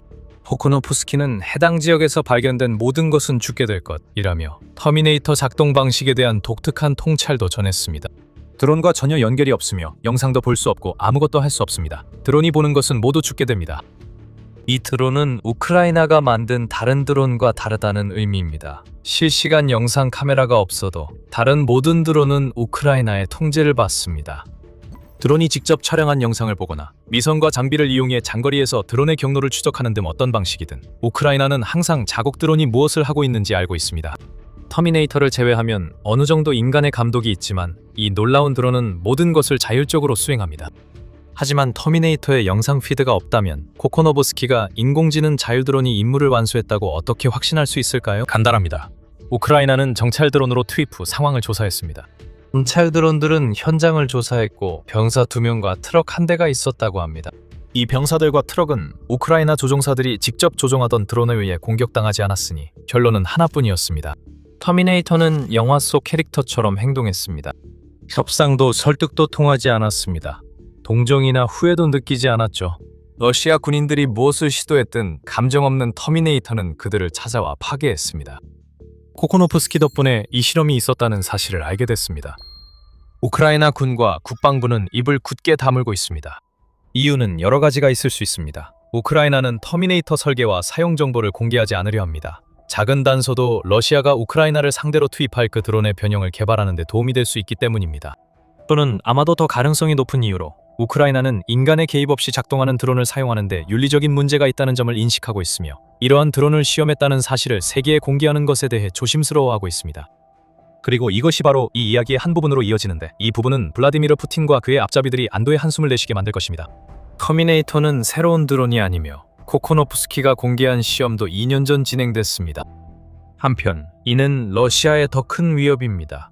개발 중이던 기술이 이미 우크라이나에 있기 때문입니다.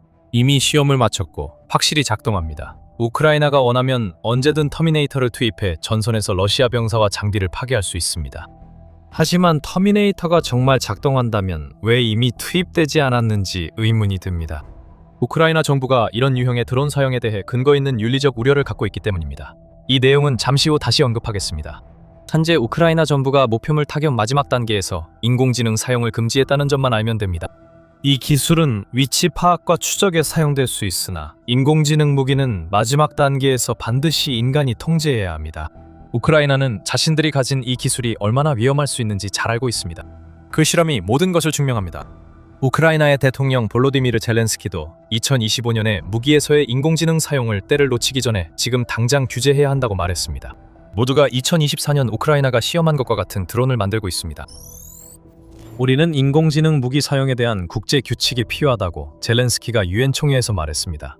이는 핵무기 확산 방지만큼 시급한 일입니다. 우크라이나는 자체 규칙을 만든 것으로 보입니다. 즉, 지금은 터미네이터는 안 된다는 거죠. 러시아가 이와 유사한 기술을 전장에 도입하면 많은 것이 달라질 수 있습니다. 하지만 이 드론의 더 큰 이야기는 이것이 우크라이나가 실험 이후로 계속해서 추진하고 있는 로봇과 드론으로 가득 찬 군대로의 전환을 위한 하나의 초석이 되었을지도 모른다는 점입니다. 100% 자율성이 가능하더라도 허용되지 않을 수 있습니다. 이 드론의 개념, 즉 인간을 최대한 배제하여 러시아 군대로부터 보호하겠다는 생각은 여전히 건재합니다. 이 실험들에서 우리가 보는 것은 우크라이나가 전체 군대에 걸쳐 만들고자 하는 로봇화의 가장 초기 형태입니다. 터미네이터가 비행한 지 2년 후 우크라이나는 그 기술을 경계하며 시행착오를 겪던 단계에서 벗어나 윤리적 딜레마 없이 로봇, 드론, 자율성, 인공지능을 자신있게 활용하게 됐습니다. 2025년 3월 분석에서 전략국제문제연구소 CSIS 리로딩 우크라이나가 터미네이터에서 볼 수 있는 기술을 발전시키는 과정에서 추구하는 주요 목표를 정리했습니다. CSIS에 따르면 우크라이나의 최우선 과제는 가능한 한 많은 병사를 전투 임무에서 빼고 그 자리를 자율무인 시스템으로 대체하는 것입니다.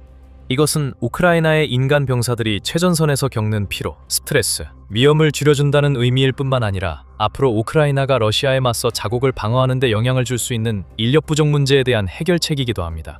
CNN은 약 200만 명의 사람들이 군복무를 회피하려 한 혐의로 우크라이나에서 수배 중이라고 보도했으며 키이우 인디펜던트는 2026년 1월 기준으로 동원된 또 다른 20만 명의 병사들이 무단 이탈 상태였다고 덧붙였습니다.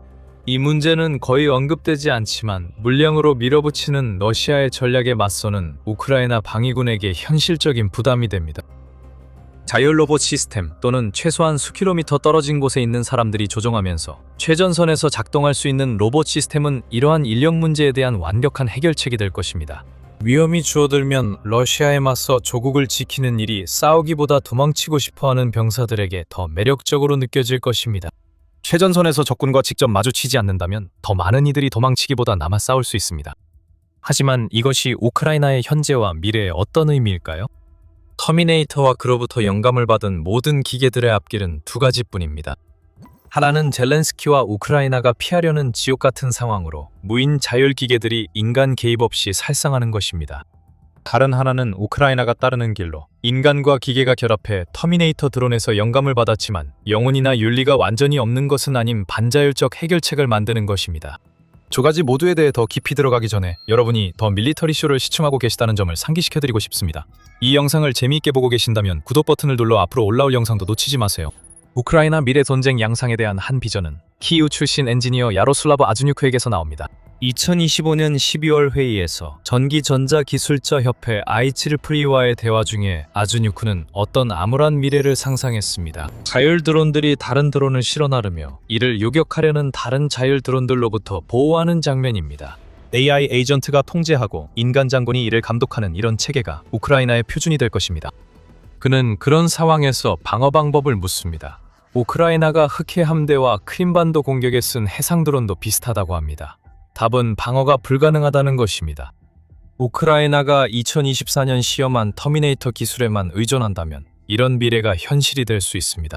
우크라이나 등 앞으로 모든 전장은 디스토피아적 지옥이 될 것입니다. 배치된 소수의 인간 병사들은 기계들이 서로 싸우는 동안 내내 숨어 지내게 될 것입니다. 지휘관들은 여전히 역할을 할 수 있겠지만 너무나도 거대한 드론 군단을 감독하게 되어 그들이 누구를 무엇을 목표로 삼는지 통제하는 것이 불가능해질 것입니다. 전쟁은 국가뿐 아니라 인공지능 간에도 벌어질 것입니다. 일부는 우크라이나가 이미 비슷한 전장을 보여준다고 주장할 수 있습니다. 러시아 군인은 하늘을 올려다보면 FPV 드론들이 끊임없이 순찰하고 있는 것을 볼 수 있습니다. 그리고 그 드론의 인간 조종사들이 자신을 발견하는 즉시 자신을 죽이기 위해 드론을 투입할 것이라는 사실을 알고 있습니다. 그러나 인간의 개입이 결정적인 차이를 만듭니다. 인간 조종사가 있으면 러시아 군인은 잠시나마 항복을 선택할 수 있습니다. 그들은 백기를 흔들며 자비를 구할 수 있습니다.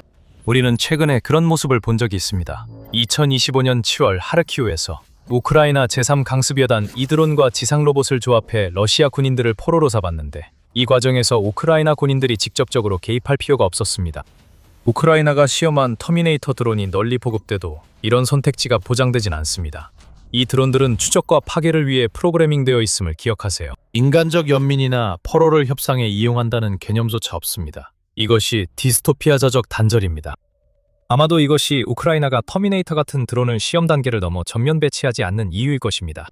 대신 우크라이나가 보여주는 것은 자율기술의 가장 뛰어난 부분만을 선별해 인간의 통제와 결합함으로써 전쟁이 완전히 영혼 없는 기계들의 싸움이 되지 않도록 하는 것입니다.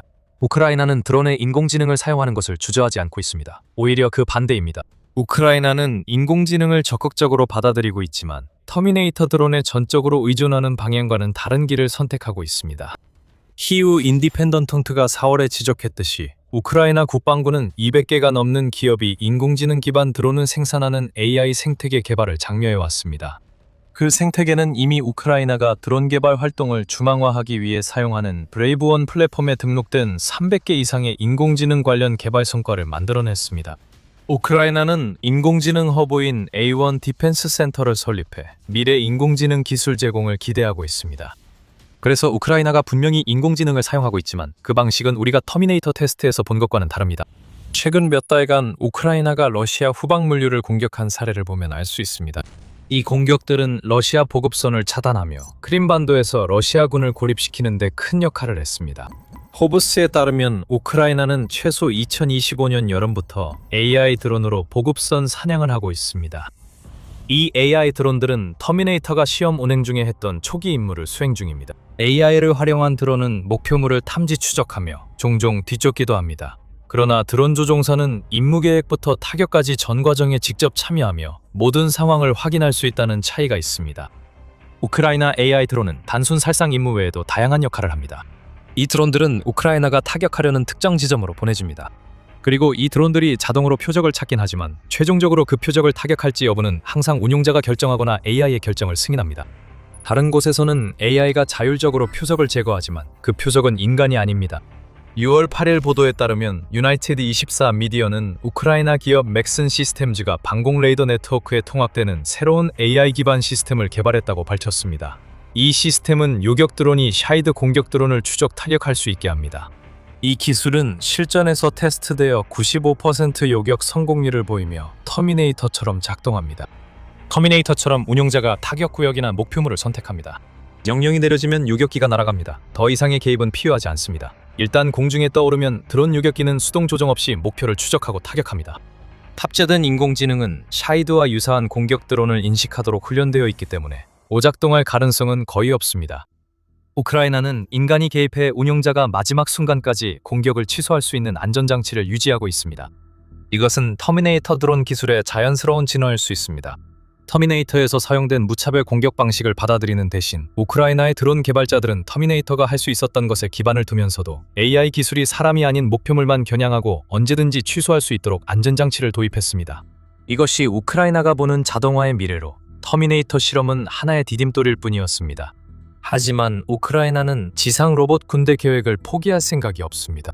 디펜스 뉴스는 4월에 우크라이나가 2026년 상반기에 25,000대의 지상 로봇을 배치할 계획이라고 보도했습니다. 그리고 이러한 로봇들이 러시아 진지를 점령하는 것까지 포함해 반자율적으로 작전을 수행할 수 있지만 4월에 있었던 놀라운 사건에서 지상 로봇이 보병의 주요 역할 중 하나를 모방하는 모습을 볼 수 있었듯이 그 초점은 생명을 빼앗는 것보다는 오히려 생명을 지키는 데 더 맞춰져 있습니다. 구체적으로 우크라이나는 AI 기술을 활용해 가능한 한 적은 수의 자국 군인들이 전선에서 목숨을 잃도록 하기를 원하고 있습니다. 우크라이나의 지상 로봇들은 이제 물자 수송과 부상자 후송 임무를 맡아 불과 몇 달 전만 해도 인간 병사들이 그 임무에 따르는 위험을 감수해야 했던 일을 대신하고 있습니다.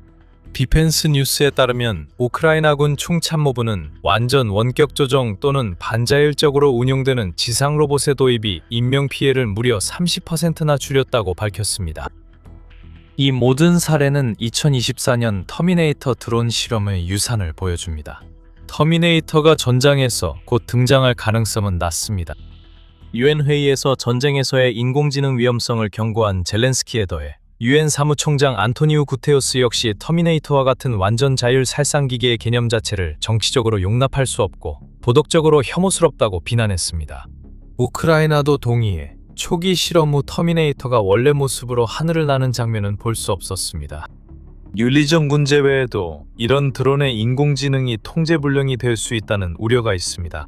만약 인공지능이 오작동해서 우크라이나 군인을 러시아 군인으로 잘못 식별한다면 어떻게 될까요? 그때는 아군 오발 사고가 완전히 새로운 의미를 갖게 될 것입니다. 가해 무기가 아군 통제하에 있지 않을 때 이를 아군 오발 사고라 할 수 있을까요? 터미네이터는 우크라이나가 이론적으로만 여겨졌던 것을 실제로 만들 수 있음을 증명했지만 실제 전장에서 이를 보고 싶어하는 이는 드뭅니다. 드론 기술은 2026년 우크라이나의 반자율 시스템 개발로 이어집니다. 러시아의 안도의 한숨에는 주의할 점이 있습니다.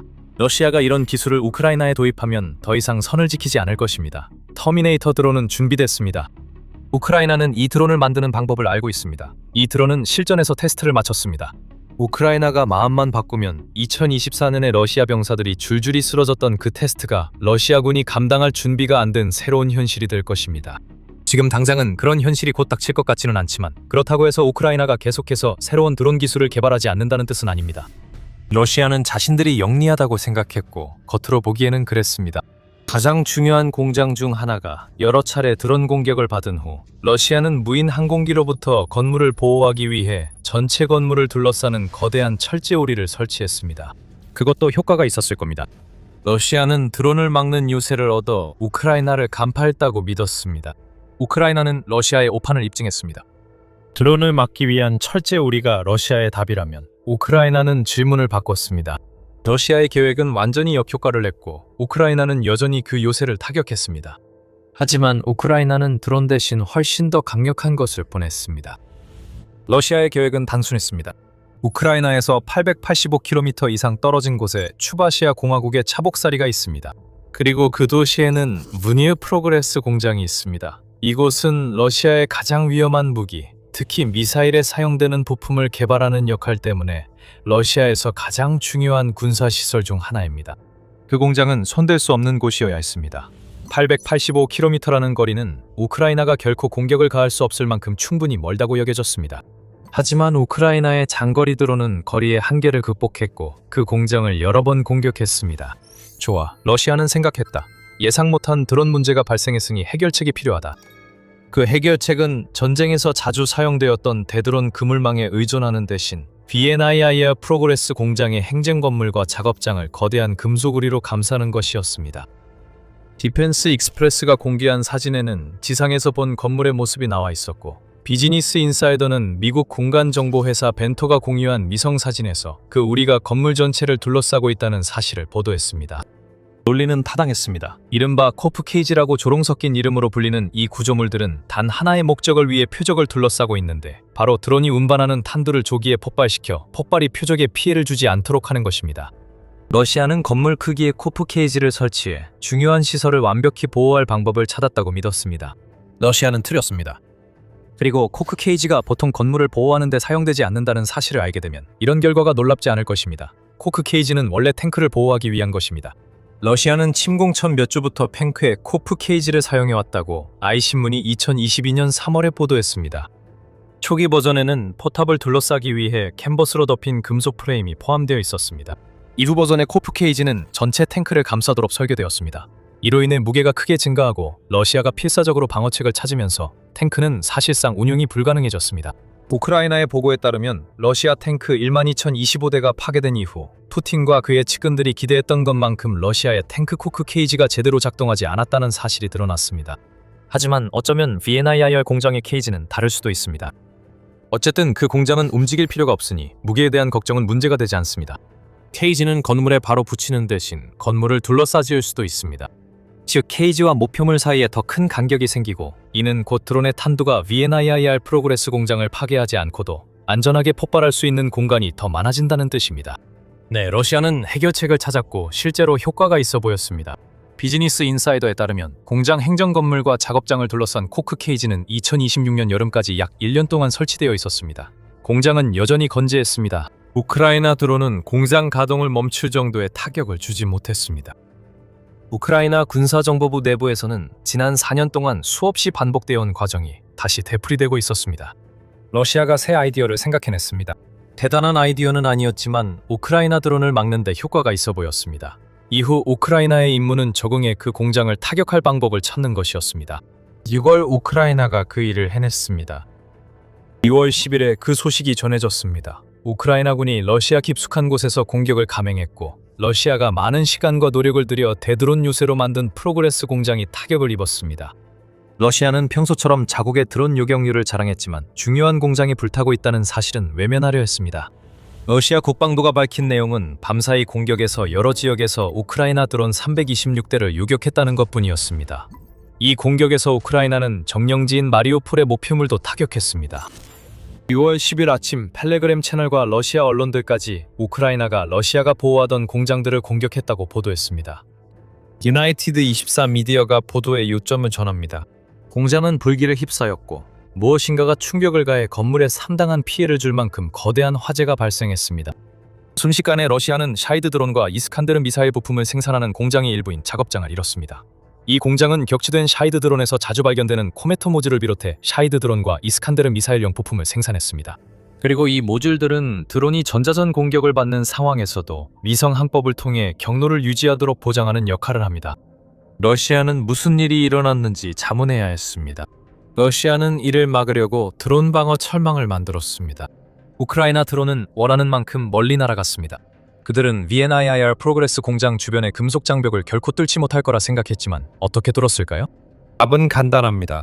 그들은 뚫지 못했습니다. 우크라이나군이 러시아가 장거리 타격 공격을 막기 위해 시도한 최신 방어책을 돌파할 방법을 고민하던 중 놀라울 만큼 간단한 해답을 찾아냈습니다. 러시아가 드론을 이렇게까지 철저하게 방어한다면 아예 드론을 보내지 않으면 됩니다. 프로그레스 공장은 방어할 수 없는 미사일을 보내는 겁니다. 러시아는 미사일 전투에서 드론 방어 철망을 사용했고, 그 결과 프로그레스 공장이 크게 피해를 입었습니다. 우크라이나 대통령 볼로디미르 젤렌스키는 X에 러시아 철망 방어에 대한 해법으로 자국의 유명 순항 미사일을 보냈다고 밝혔습니다. 우리는 러시아 군사시설과 석유 산업에 우크라이나의 장거리 압박을 계속 가하고 있습니다.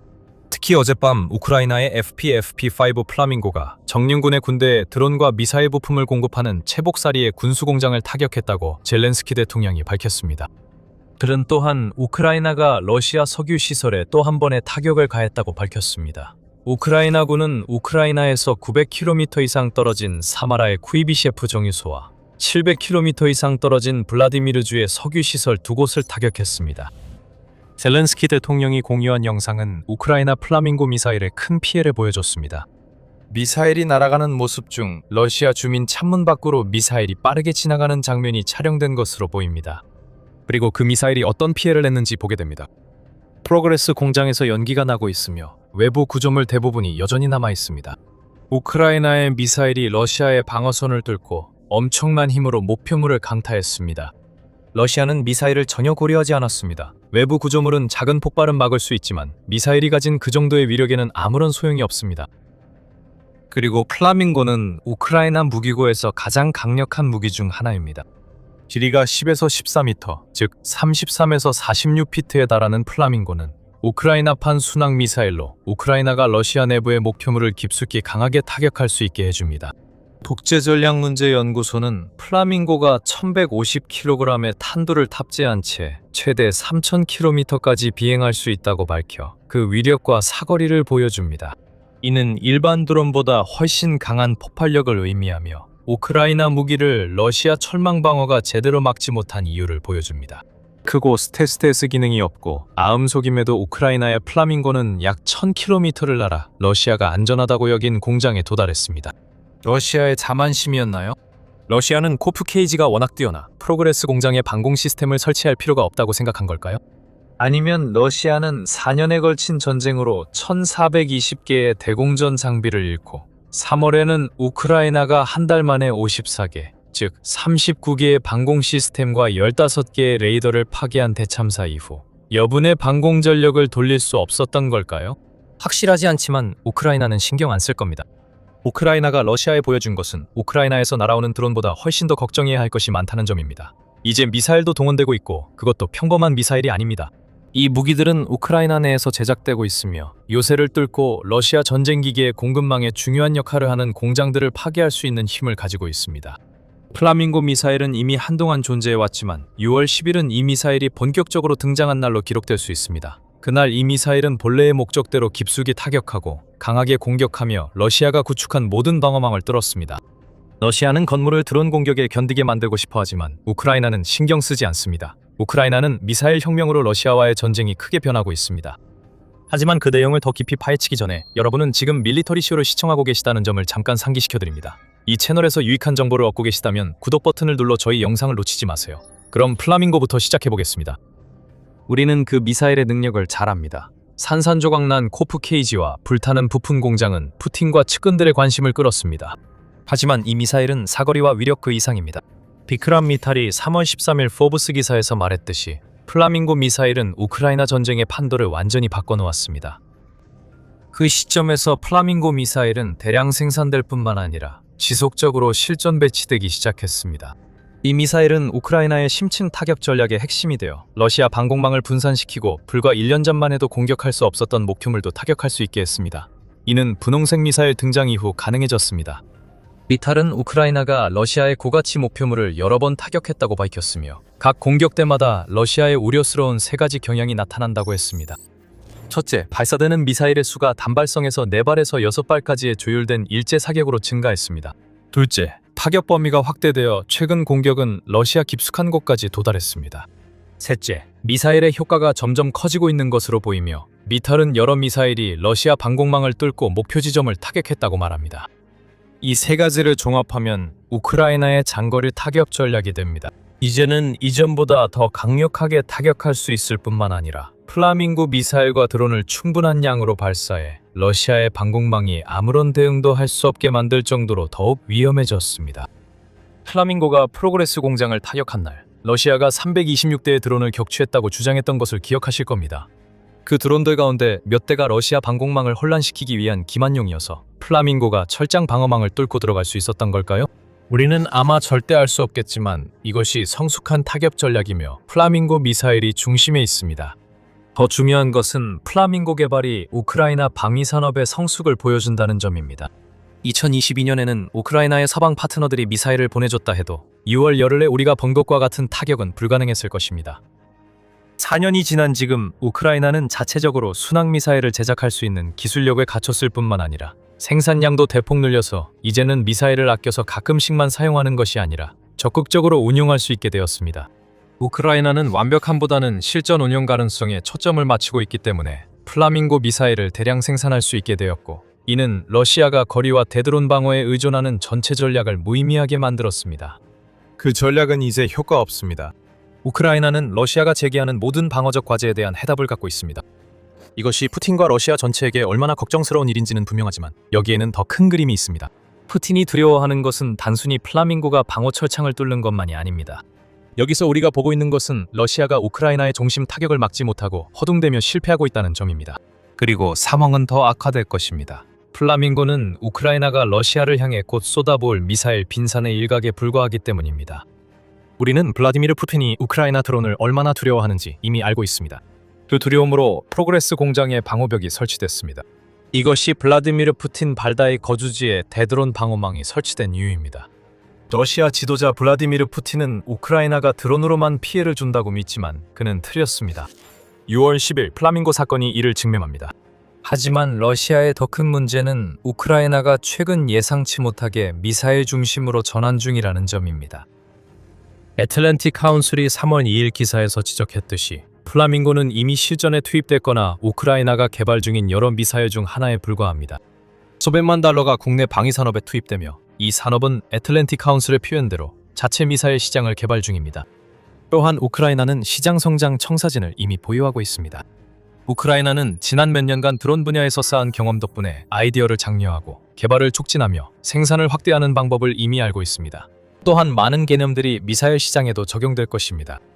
국방장관 미하일로 페도로프는 우크라이나 국방부가 미사일과 관련 기술을 적극적으로 개발하는 기업들에게 대규모 보조금을 제공하면서 벤처 투자자처럼 행동하고 있다고 주장하며 이와 같은 말을 했습니다. 우크라이나 고위층에서 또 다른 미사일 전도사는 우크라이나 군총사령관 올렉산드르 시르스키입니다. 6월 9일 우크라이나의 새로운 목소리는 시르스키가 2030년까지 우크라이나의 미사일 및 포병 부대를 변화시키기 위한 계획을 공개적으로 지지했다고 보도했습니다. 이 계획에 따라 우크라이나는 소련 시대 미사일과 로켓을 폐기하고 현대적 자국산 무기로 전환할 예정입니다. 서방 미사일은 계속 우크라이나에서 환영받고 사용될 것입니다. 하지만 우크라이나는 더 이상 과거처럼 그 미사일들에 크게 의존하지 않을 것이며 대신 러시아가 결코 일어나지 않을 것이라고 생각했던 국내 생산에 집중할 것입니다. 시르스키는 이 새로운 계획이 드론 기술의 추가 발전과 함께라면 최대 2000km 거리의 목표물을 지속적으로 파괴할 수 있게 해줄 것이라고 믿고 있다고 밀리타르니가 보도했습니다. 러시아가 플라밍고만 걱정하면 된다는 생각은 완전히 잘못됐습니다. 우크라이나는 자체 탄도미사일 개발에 근접하고 있습니다. 그리고 그 미사일들이 도착하면 브니얼 프로그레스 공장 일대에 일어났던 일은 비교적 소풍처럼 보일 것입니다.